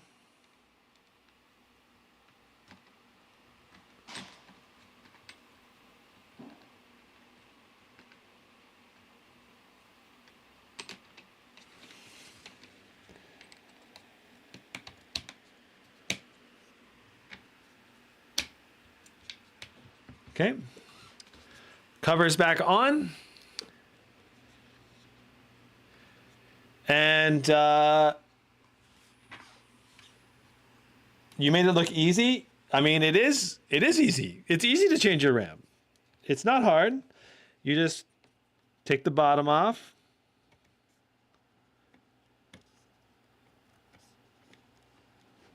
And unplug the battery. Take the RAM out, put the new RAM in. Okay, so that's the battery latch right here. And if you want to take this out, you just use a little prying tool like this, and you pull it out on each side. You use the little ends of it to pull out the battery. basically. Okay. Cool. So this Legion Pro 7i has been upgraded to 32 gigs DDR5-5600 with SK Hynix RAM from SK Hynix RAM. So SK Hynix to SK Hynix.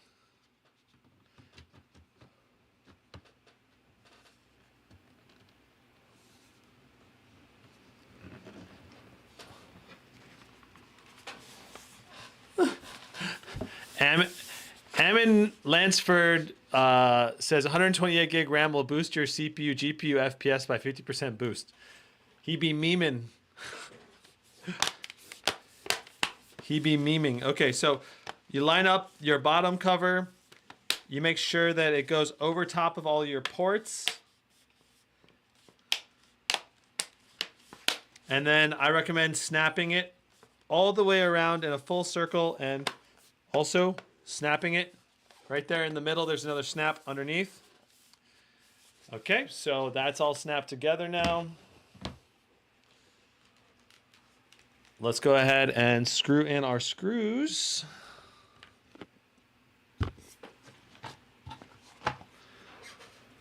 Once again.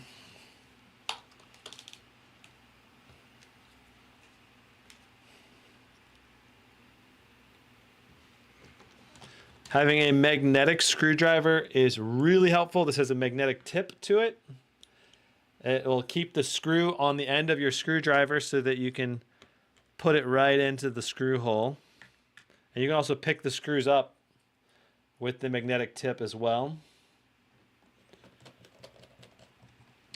The exact iFixit toolkit that I use is linked in the description if you want to pick up the exact toolkit that I use.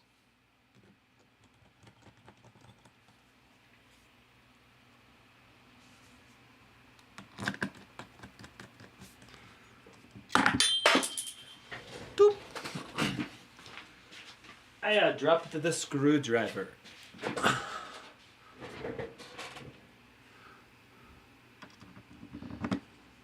14th gen is 13th gen with just a 2% boost. Where'd you hear that? That seems like a leak. The thing is that that may be true, maybe not true. It's hard to say. The problem is with leaks is that it's not good testing environment. It's probably not good testing applications. Maybe it may be like, you know, a different thermal. Like what if you're like what if you test a 14th gen CPU with a laptop that is not thermally tuned, as well as a 13th gen CPU? You know, maybe the 13th gen was running at a higher wattage level.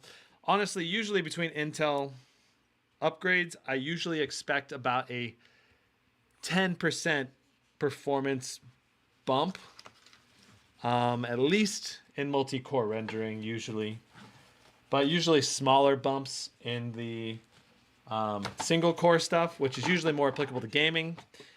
Probably only be like a 5% or less performance bump would be my guess, but that's just like historical averages, I guess. It's really hard to predict.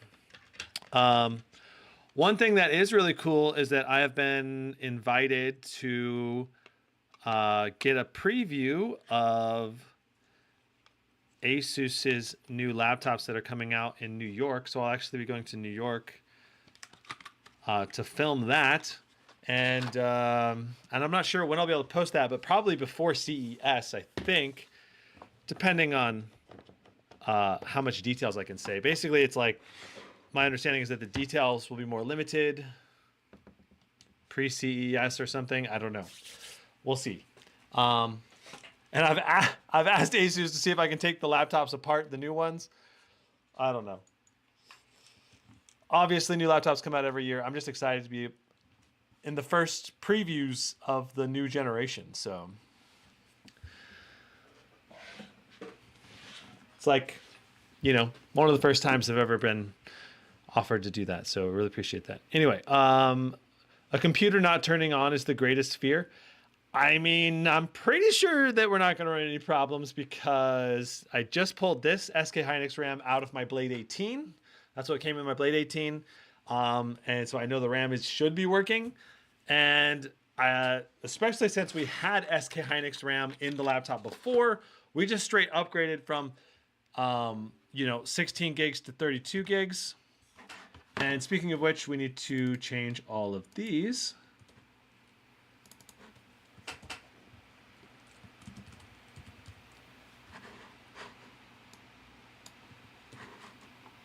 Okay. And the split, we'll need to change this to. This is going to be. This is going to become the 16 gig 5600. 2 times 8 gigs with, and it's SK Hynix. And this is going to be the 32 gigs.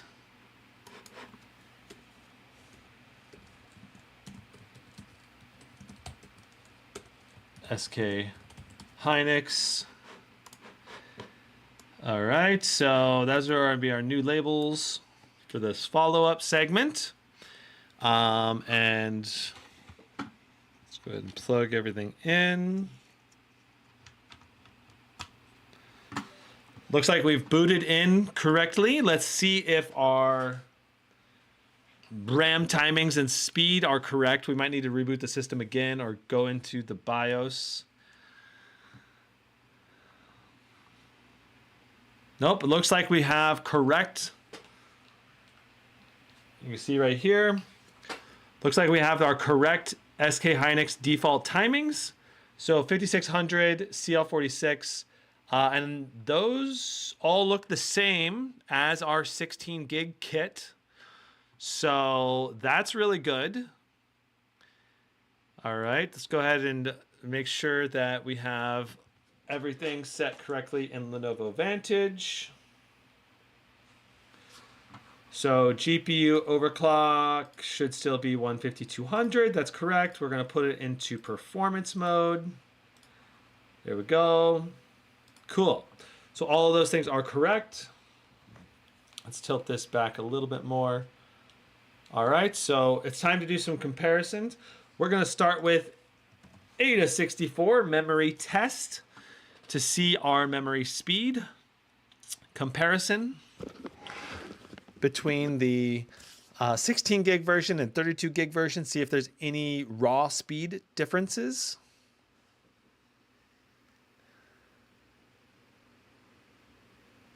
MSI bricked with BIOS update as well. They they fixed it. Yeah, MSI fixed the laptops that I bricked with the BIOS update. That is correct. And the let's go ahead and do our benchmark here. And MSI also updated their BIOS update procedures because of me. Basically, they want you to restore all BIOS defaults before upgrading your BIOS, and then you'll have to redo any settings changes. Like if you have XMP memory profiles set up or undervolting set up, you'll have to redo those. Okay, so already our RAM speed is faster because previously we had 82,000 approximately, and we're doing 85.8 thousand. So our read speed is a little bit quicker, not massively, but it is quicker.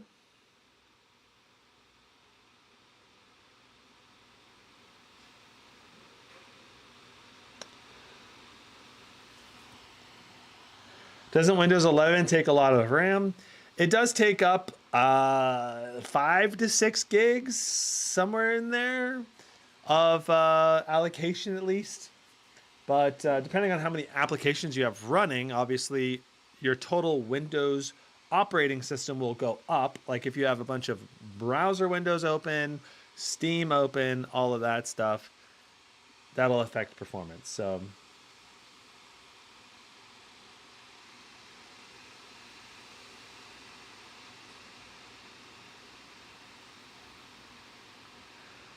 you're using the Razer Blade 2015 for the last 9 years, which stopped working a few weeks ago, and now I'm looking for a new PC. So I'm really sorry it stopped working, but that's also amazing. It lasted for 9 years. That's really great.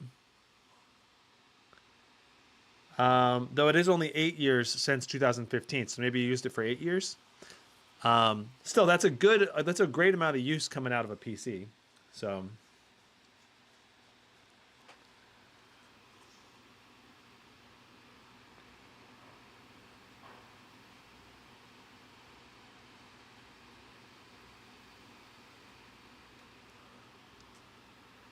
Okay, so our latency appears to be almost identical at 86 nanoseconds, but our read speed is just a little bit quicker. I will show you if I can. Okay, so while this is doing this test, let me go ahead and see if I can arrange this.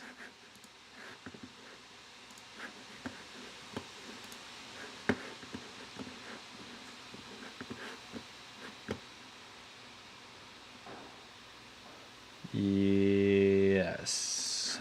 So we're going to do it from here. Okay.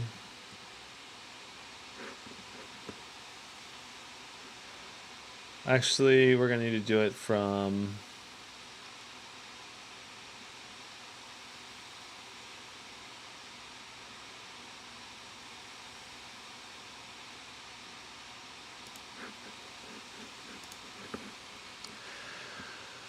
Okay, so just to do some quick comparing, this is the previous version with the 16 gig RAM, 81.9 megabits per second, or 81.9 thousand megabits per second, 84.1 nanoseconds versus 86.2 nanoseconds and 85.8. So a little bit worse latency on the 32 gig.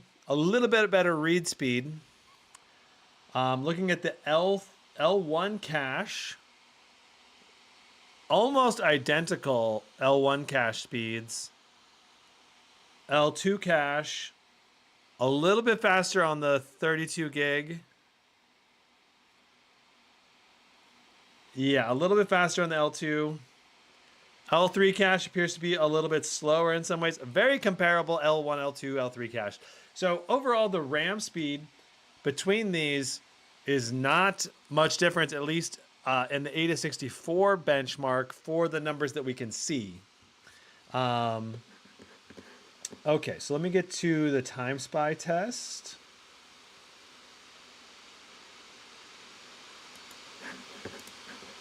We're just going to go straight to the Timespy test and then... Okay, so we're almost done with the 8-64 test. So this is the 32 gig sticks. There you go. So very similar overall RAM read speed, just a little faster read speed. Not sure about the write copy speed, and latency is very similar as well. Cool. Let's go to this split screen now. Make sure this is set up correct. So we also want to get Timespy loading.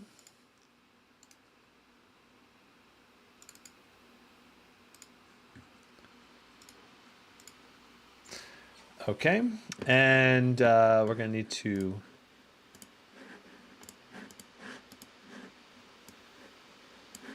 grab this and reposition it right like that. Very nice. And then we're going to zoom this out a little bit, right about there. Perfect. Cool. So we're almost ready to run this side-by-side comparison.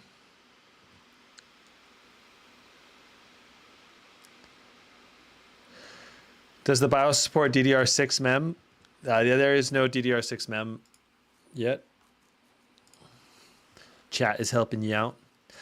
Okay, so that looks good. Let's go ahead and make sure HW info is running as well. It is. Let's go ahead and run. And while this is running, we might have to reposition the camera and other stuff. So this is from our earlier live stream.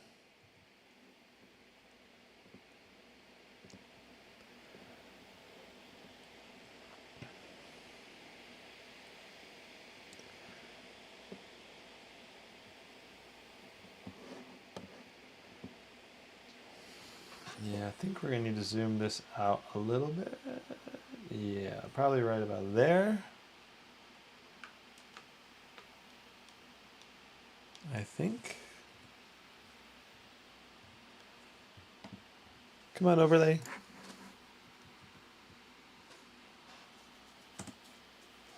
There's the overlay. Okay. And we'll need to tilt it up a little bit. There we go. Okay. So we got the side-by-side going with, I didn't refresh the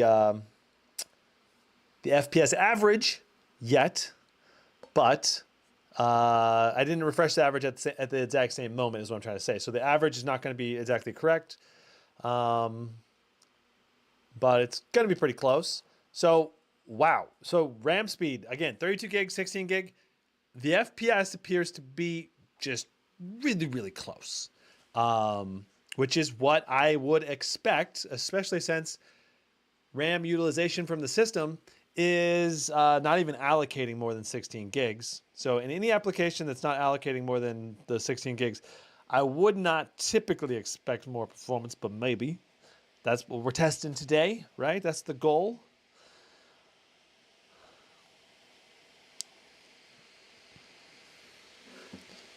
Let me see if I can skip this ahead a little bit so we can line up a little better.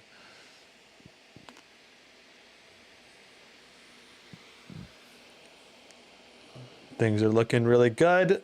The GPU boost, the CPU boost, they're all in the exact same ballpark between the 16 gig, 32 gig. That's really great. That means that we're not running into like odd performance issues like we were when we were testing the Pro 7i versus the Legion 9i. So this is looking really, really great. But yeah, so far, basically very minimal to no performance difference as far as I can tell, but I am seeing slightly different average FPS right now between these two, 124 versus 129. But the thing is, it's the MSI Afterburner average is just not going to be very accurate. We'll have to actually see what the Timespy performance calculator actually measures everything out to be, which is going to be a lot more accurate performance indicator.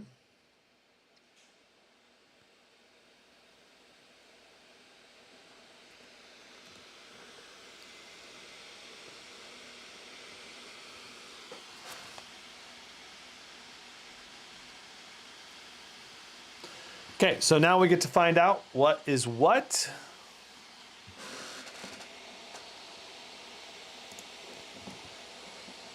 $22,629 with the 32 gig stick, 22,662 with the 16 gig stick. The CPU score did go up 200 points. This is all pretty much within variation from run to run. You'll get this kind of, I don't know, up to 3% variation probably run to run with Timespy. So this is well within the expected parameters, I would say.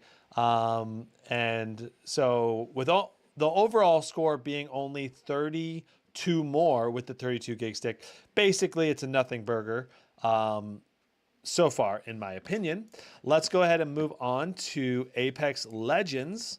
Though, again, I don't think Apex Legends is going to show any performance difference, but let's test it. The goal here today is to test it. As a legendary reviewer once said, more data, more better is more better. I believe that's more data, more better. I think that's what Jared said. Yes, I'm pretty sure. He's just being silly, of course. I'm being silly. And obviously more testing is obviously going to provide more reliable results if you can do a nice variety of games. Okay, so we're ready to get into the test now. So Apex Legends, all the settings are literally exactly the same from what we just ran the game, right? So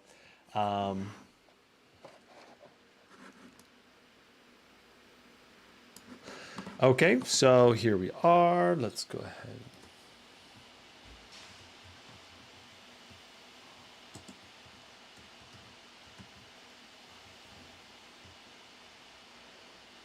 Okay. Very interesting. Okay, so let me grab a gun for shooting.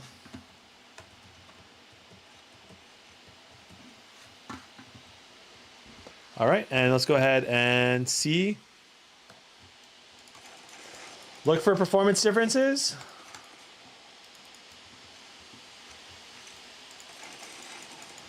Do we see any performance differences? I don't know. It doesn't seem like much performance difference here. 294 FPS on average versus 295. 1% low is also within a few FPS of each other.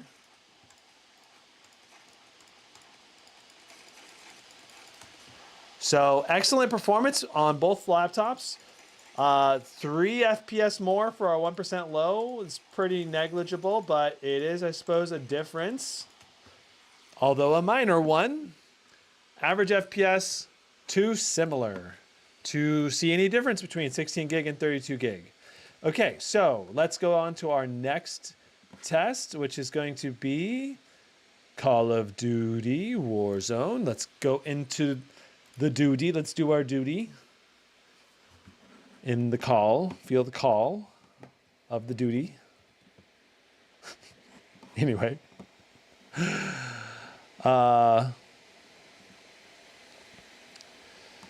LSP says there are reports that 2024 GPU can possibly reach 200 watt or above. I don't know about that.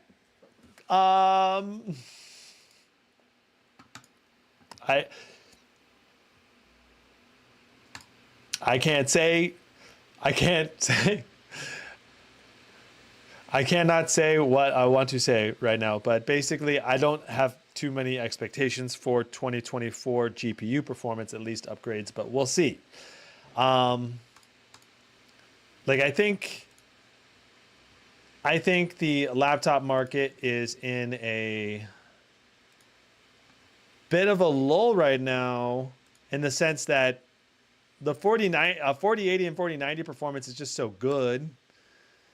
I'm expecting new CPUs from AMD and Intel. I'm not sure if we're going to see much of new GPUs or what kind of new GPUs we're going to see from NVIDIA. But at the best case scenario, we're looking at probably like a 4090 Ti or 4080 Ti type of thing. And yeah, maybe we'll see 200 watt GPUs in that scenario, but I don't know if that, I don't know for sure that we'll even see 4080 Ti, 4090 Ti GPUs or not. We'll see. The Framework laptop has a 240 watts limit for the dedicated GPU. Baka, I don't believe that's the case for at least the one that I saw. Wow, that sounded like I had such a southern accent. If I were to go order the Framework laptop right now, I believe it only has like a 80 watt or like 100 watt limit or something. So yeah, I don't, unless Framework came out with a new GPU attachment that I haven't seen yet, I don't think so. And also the Framework laptop, it's basically like the same, very similar performance that you'll get from like the Asus TUF A16, which was like worse than an RTX 4050 laptop. So yeah.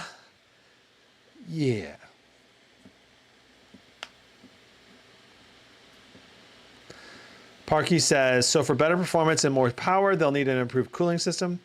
Well, my personal take on on the laptop market segment right now is that NVIDIA doesn't really, they're not feeling the pressure to release new GPUs because they're so far ahead of AMD, basically. I think NVIDIA probably has the technology already to do the 5000 series, probably. But they're like, why would we create something like that already when the 4000 series produces, like the 4090 desktop produces insane FPS already, and they're like, I don't know. New desktop GPUs will come out probably in a timely fashion. I don't know. The tip off, I can't say what I want to say. Basically, I'm not sure that we're going to see new GPUs for laptops this year or not. It's in a toss-up right now. I heard one rumor that we're not. That's basically all I'm going to say. But if that's the case, the 4080 and 4090 from the laptop would still be the best for another year, basically. Now, I would not be surprised if we saw like a 4070 Ti laptop, because there's this huge gap between an RTX 4070 and an RTX 4080. So I would actually love to see like a 4070 Ti with like 12 gigs or 16 gigs of VRAM or something. And then like maybe it hits like 15, 16,000 in Timespy. That would be a nice middle ground GPU that is really missing right now, because it goes straight from like 12,000 to like 19,000. Or maybe it's 13,000 to 19,000. It's a huge gap between the 4070 and 4080. Freemote says that's why we like competition. That's right. That's exactly right. We need AMD basically to be nipping at the heels of NVIDIA, or maybe even beating NVIDIA, so that NVIDIA feels the need to put out better stuff, and also the need to mark down the prices on their existing stuff. So, all right, let's make sure that the side-by-side is ready to go here. Okay, so we are getting really close. Okay, so side-by-side is active. Let's go. Try to shoot some people. Well, this is a completely different area than we were at before, but we can still shoot some people. Everything is looking good on...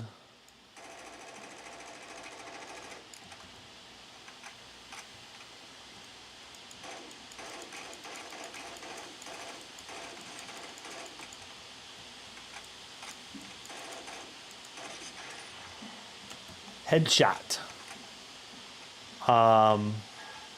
FPS is looking pretty dang comparable overall, just because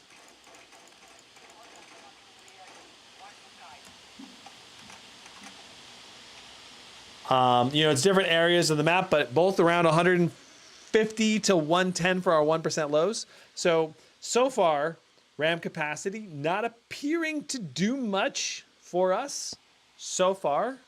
We're going to skip this ahead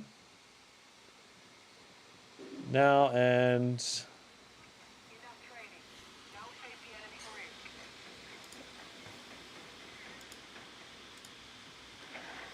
there we go. We'll do that, and we'll do that, and we're split screening it up right now. I did reset the FPS counter.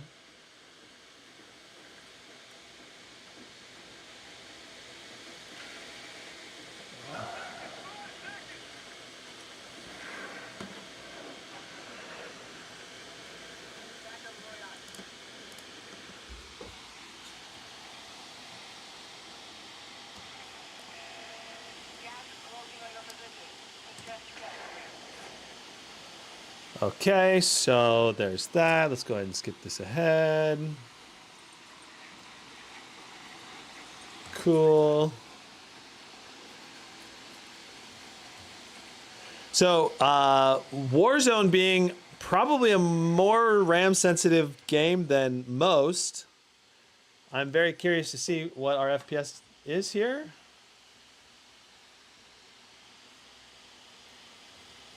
I think we're about ready to do the test.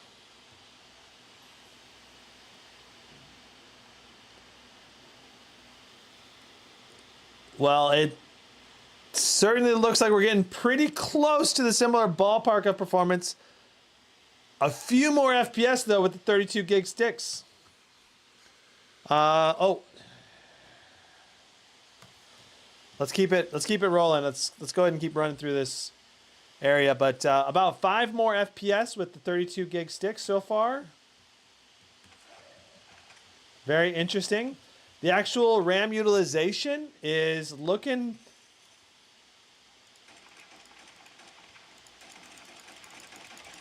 not looking too different. We did the murder on this fool. We captured a soul, actually. What? So 138 FPS versus 139 FPS, 1% lows being almost identical as well. I mean, 32 versus 16 gigs does not appear to be doing anything for us performance-wise. As far as I can tell, nothing significant at least. All right, so we're moving on to our next game, which is gonna be God of War.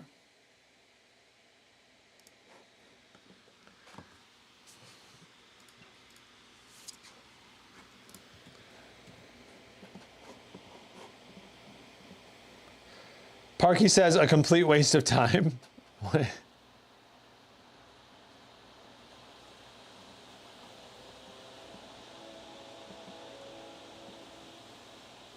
How did you get into this world of testing laptops as a career? Lots and lots of videos made. If you check my channel, I've got like 500 laptops. Or 400 something videos posted at this point now. But basically, it all started with my dad was a computer programmer, and that was back in the 90s. So he was a Microsoft certified computer programmer. And that got me super into laptops because he gave me his old laptop back in 1995. It had Windows 9, Windows 3.1 on it. And so I learned DOS and Windows 3.1 and then Windows 95. And I kept getting his old laptops as I grew up, and I learned about all kinds of laptops. That gave me a passion for laptops. I loved how more functional they were than desktops. And then of course I went to college and bought my laptops and all that. So as I was looking to buy laptops, I'd read reviews incessantly, starting in the 90s. And I was obsessed with learning about laptops, getting the best laptop for myself. And then starting in 2009, I started making my own reviews. So 14 years ago, I started posting, and maybe even 2007, I started creating and posting my own reviews of laptops that I bought for college, basically.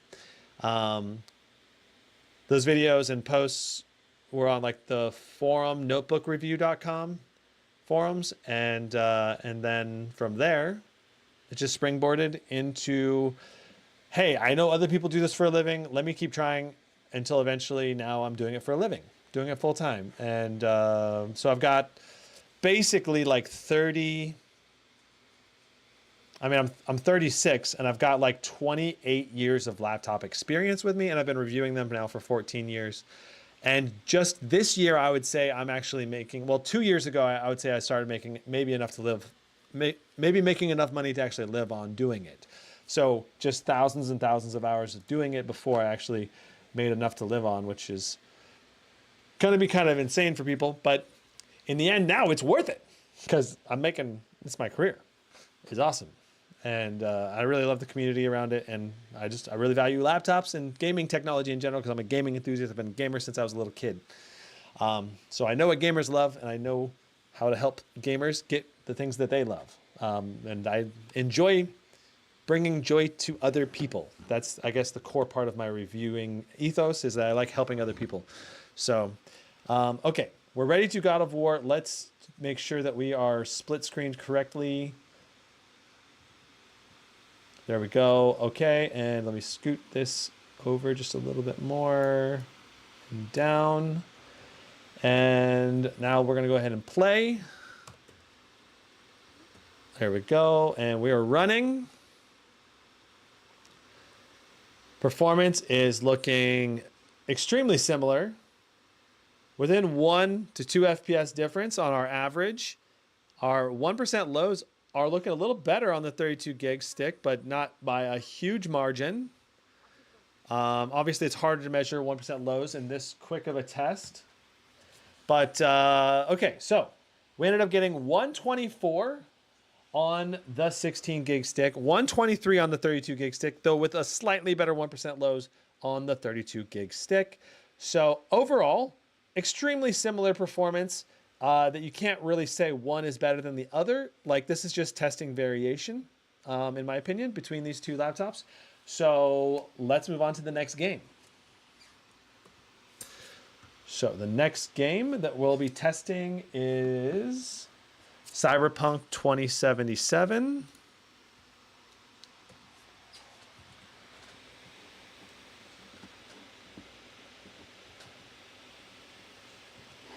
Let's see here. So Cyberpunk 2077.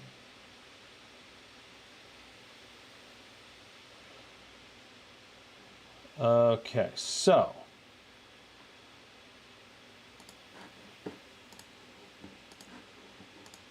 this is going to be a little different. I'm going to have to tweak the settings here a little bit. Get this loaded and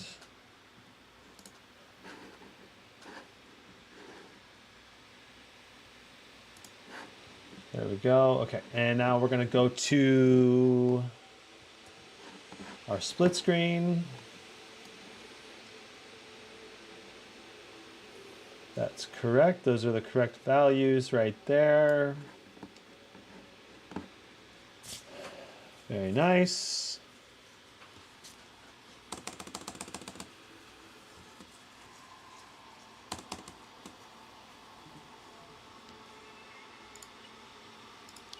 Okay, so full screen. We're just gonna have to change DLSS. All right, and we're going to hit run benchmark.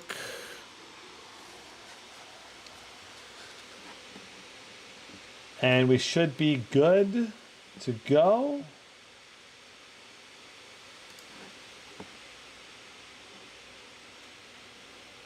Just gonna try to line this up as best I can.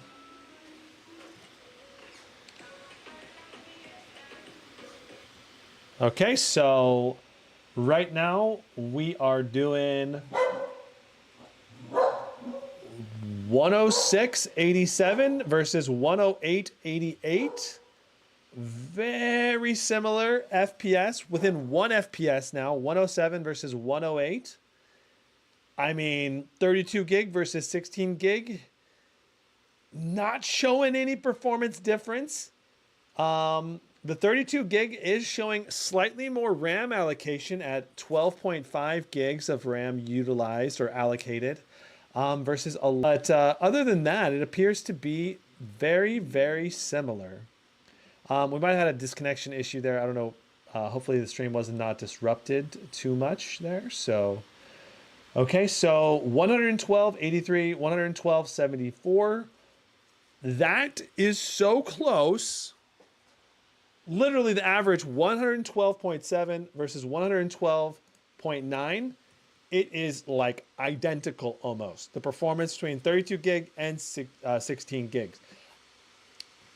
Very interesting. Okay, next game is Hogwarts. Hogwarts, of course, being one of the games that we know allocates more than 16 gigs. You know, it allocated like 25 gigs in the Legion 9i. So we'll see if we get better 1% low performance, maybe a higher FPS average. This time, very interesting. So yeah, it looks like the stream might be lagging a little bit because of my internet. I'm not sure if there's anything being downloaded right now. I don't think so. Let me check here. Don't see anything downloading there. Carla? Can you make sure not to download anything right now? The internet's cutting in and out a little bit. Or watching anything even? Okay. All right. Thanks. Appreciate it. Okay. Well, we're going to do the best that we can with the info that we got here. So, I'm going to do this test to the best of my ability. And I'll have the recording. If it ends up disrupting the live stream too much, I'll still have the recording available to us, and I can still upload that recording in an edited video later. So, but my internet tends to get kind of bad sometimes in the evening for some reason. I do not know the reason why, but we're going to get positioned for this test.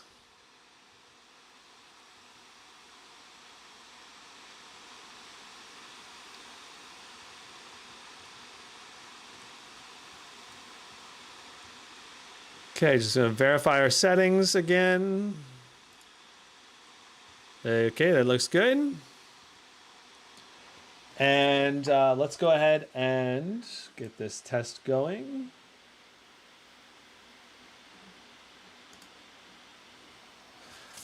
All right, so we're going to click this, press this, and do that. And I guess it's not ready yet. Okay, here we are.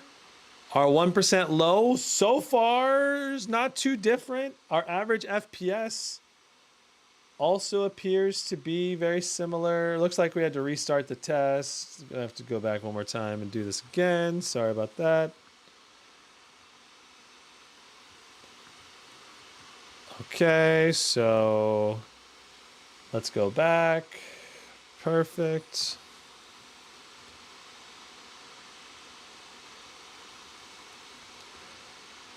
All right, so that looks good. That looks good.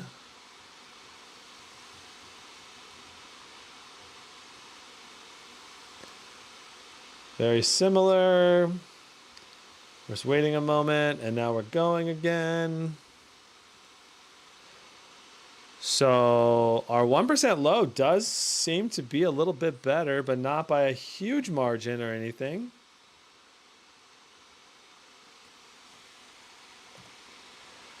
Okay, so we ended up with 105 versus 107, only 2 FPS different there. But our 1% low had a 20 FPS gain when it was only 33 before. 33 is kind of bad because you kind of notice the stutters. 53 is a lot smoother looking at 53 for 1% lows. So, yeah, I feel like the 1% low was probably noticeably improved. So this is the full screen of, it doesn't mean that you're not going to have stutters, but I mean, this appears to be playing, I think, smoother. Like you can really see it in the frame time graph, how much smoother, like there's occasional blips still, but a lot of the percentage of the time, it's just very smooth looking on the graph. So I feel like Hogwarts does benefit from 32 gigs, but not by much. All right, not like it's completely unplayable with 16. All right, Dead Space is next. We're moving into Dead Space.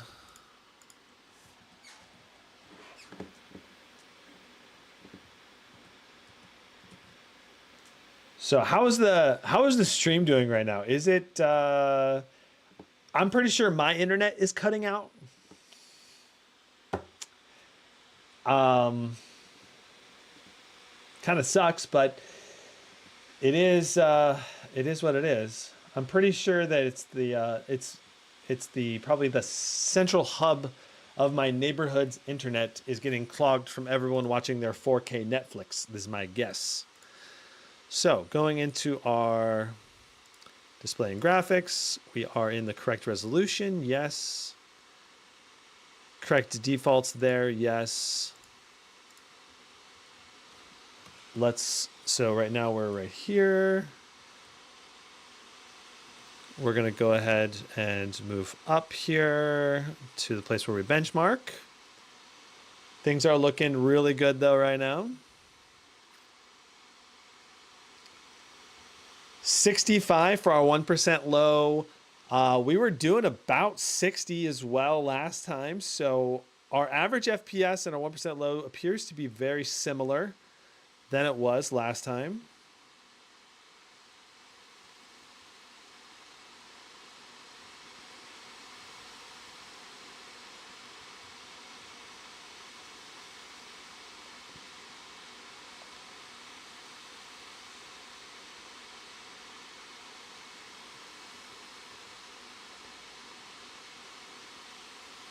All right, so we're gonna flip around.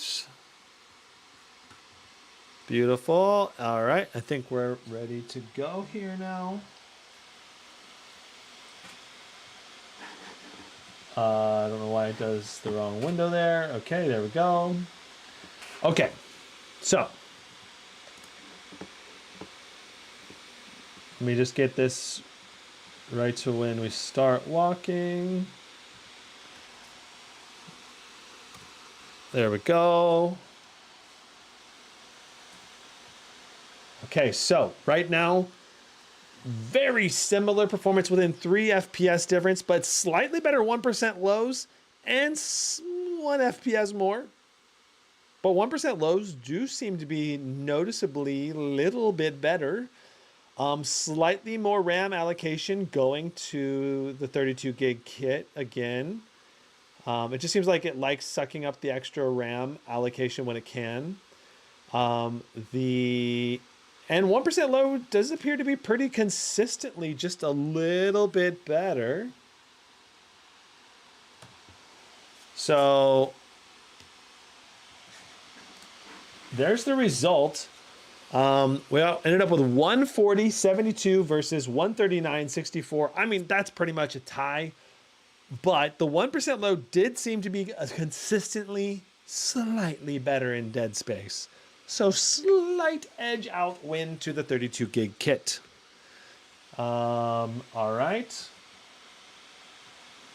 Next game.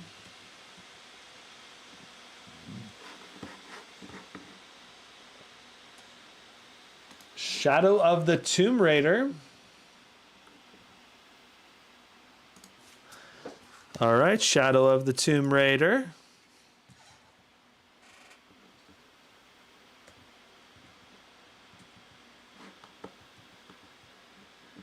So sorry, guys, if the stream is cutting in and out. There's nothing I can do about it, sadly.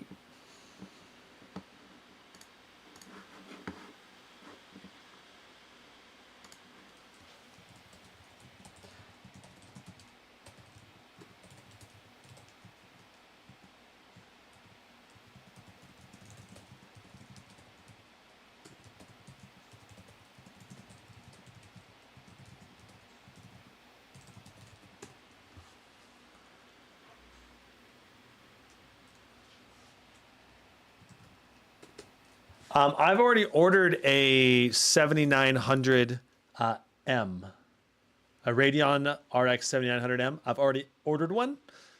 Should be November 15th is when Alienware says they're going to send it to me. Hopefully you could hear that.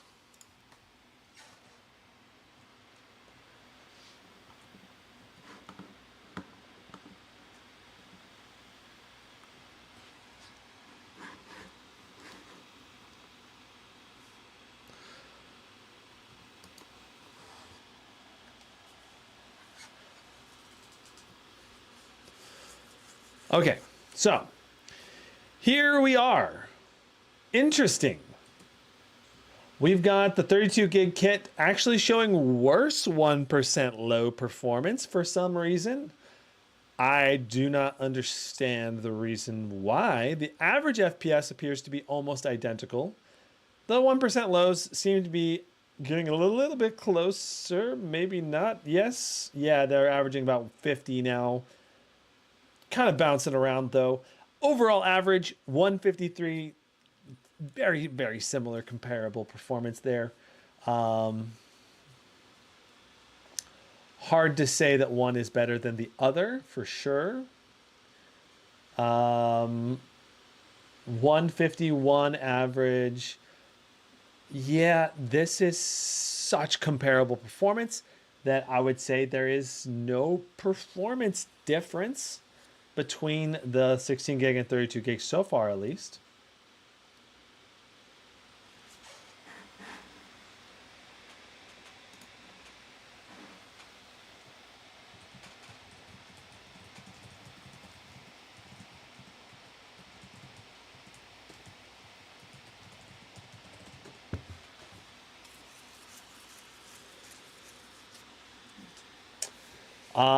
So yeah, I will have to just end up recording this and uploading it as a VOD.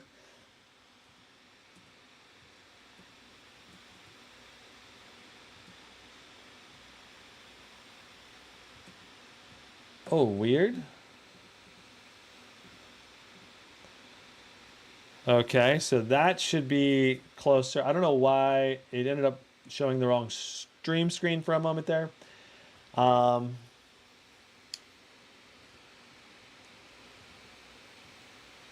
Okay, so average FPS coming down so close in terms of averaging right now.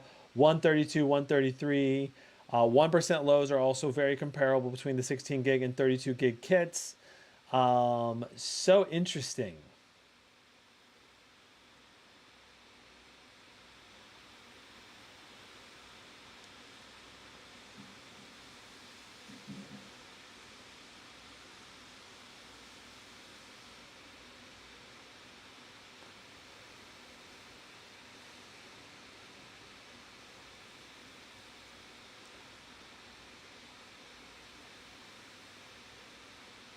Okay, I think this is going to be almost identical performance. Let's find out. I think we had 164 before, and what did we get?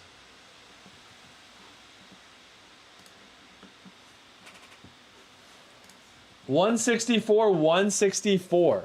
Almost exactly the same result. 32 gigs actually rendered slightly more frames in total, but basically identical performance in Shadow of the Tomb Raider.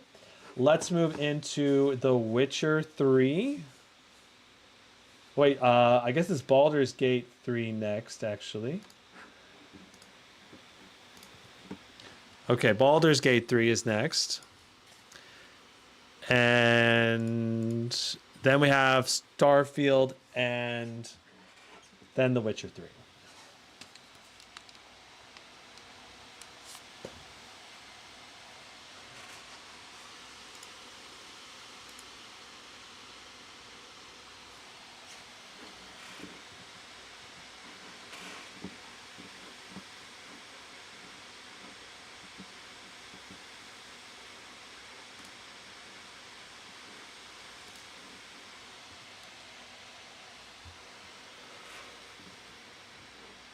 Man, so sorry about the lagging stream, guys, if you're encountering that right now. Nothing I can do. I'm going to keep filming this, so hopefully it can... the actual recording will still be good, and I can upload that.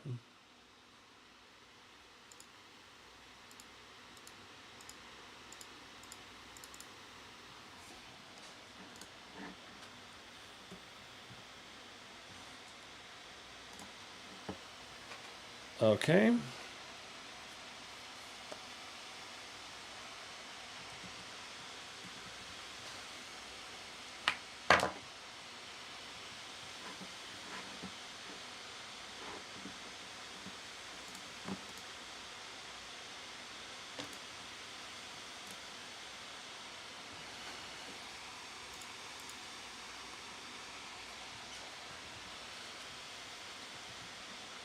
Okay, so we're ready to do our Baldur's Gate 3 test, see if it's any performance difference or not. Here we go. In 3, 2, 1.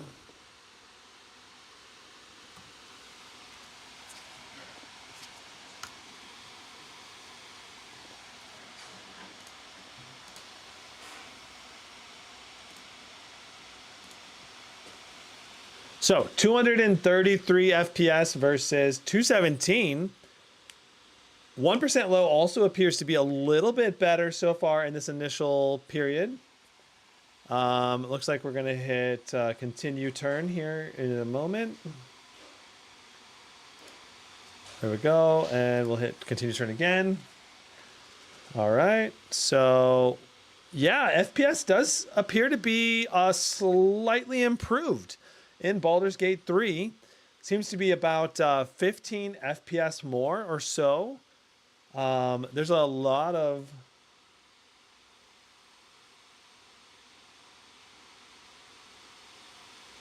There's a lot going on right there, but basically, yes, there was a slight improvement in Baldur's Gate 3 overall performance. I'm actually surprised. It seemed to be a fairly noticeable difference, about 15 or 20 or so FPS, along with a slight bump in 1% lows of about 10 or so FPS increase, 10, 15 FPS increase. So that's really good. Let's move into Starfield next.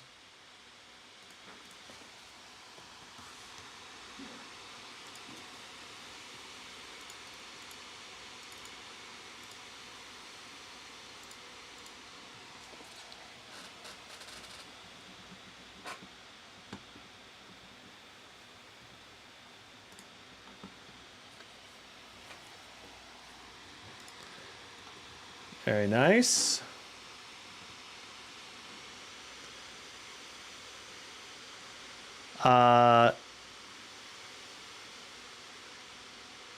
So the Alienware Advantage M18 is nice, yeah. Sorry, the stream's probably going to go in and out. I'm doing the best I can. I'm going to have to release a cut down edit of this, basically, of just the tests. So expect that in the future. But I'll have to do it on the recording that's being recorded locally, not the stream, because the stream is going to be corrupted, basically. Really sucks. So, all right. But we will get this video out there here eventually. So let me make sure this is in the correct form. There we go. All right, so Starfield, 32 gig versus 16 gigs. We are utilizing a bit more RAM here in Starfield with 32 gigs. FPS appears to be pretty dang close. Not much different in terms of FPS. Let's go ahead and do our test.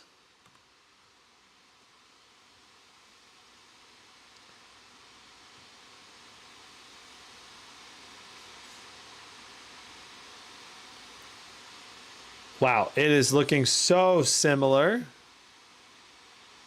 Our FPS, 7637, 7638, literally like exactly the same FPS pretty much between both the 32 gig and the 16 gig sticks.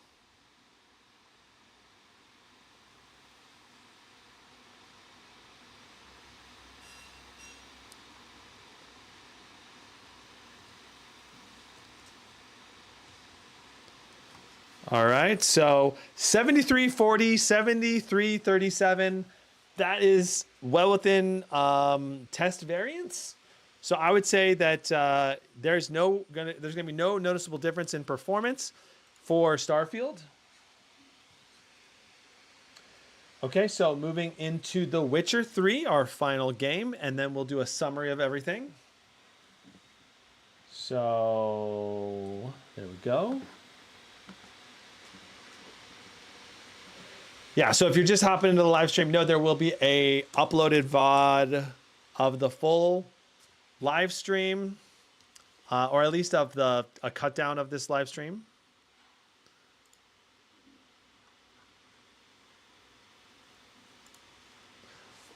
All right, and let's get this positioned correctly.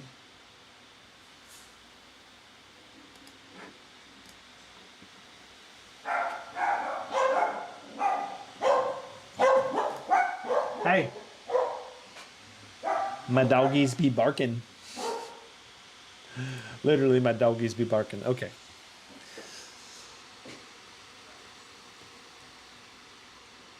Okay, so there's that. There's that. Let's go ahead and let this go forward. Okay, we're going to go ahead and get repositioned back over here.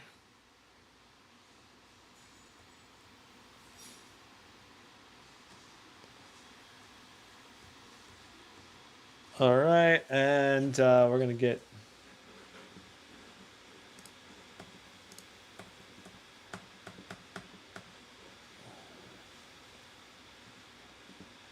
our test position correct.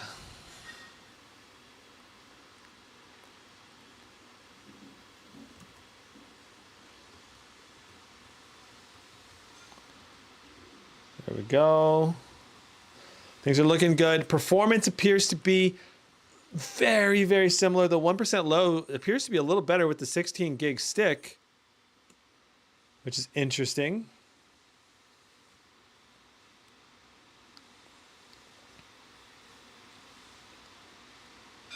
Okay, and beautiful. 126, 1% lows do appear to be better with the 16 gig stick right now. That could just be test to test variance though, because our frame time graph is looking super clean.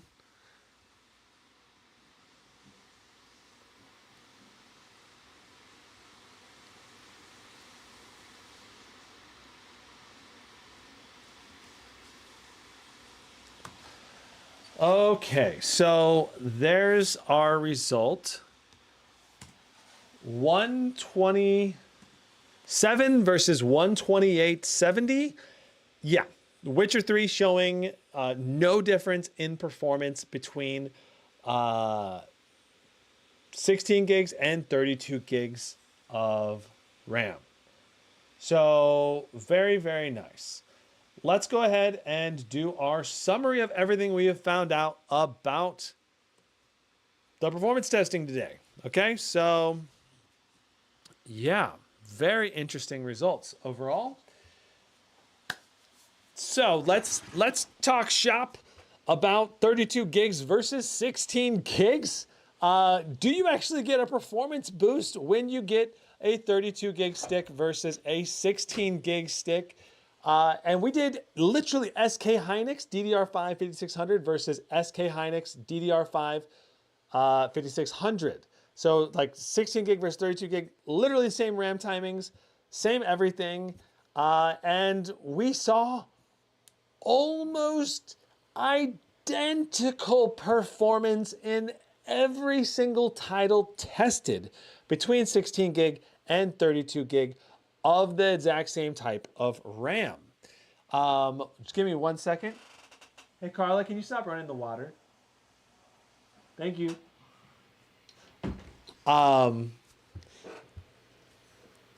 So 32 gigs versus 16 gigs. I think there was like 3 games, I think, where we saw a performance difference. First game that we saw a performance difference was Hogwarts. We had better 1% lows. The average FPS, though, was almost identical. I think the better 1% lows would probably be attributed to maybe the RAM being able to hold more data in there, because it actually was allocating more than 16 gigs of RAM when we had 32 gigs. It was doing over 20 gigs of RAM allocation. Now, just because it's allocating that much RAM does not mean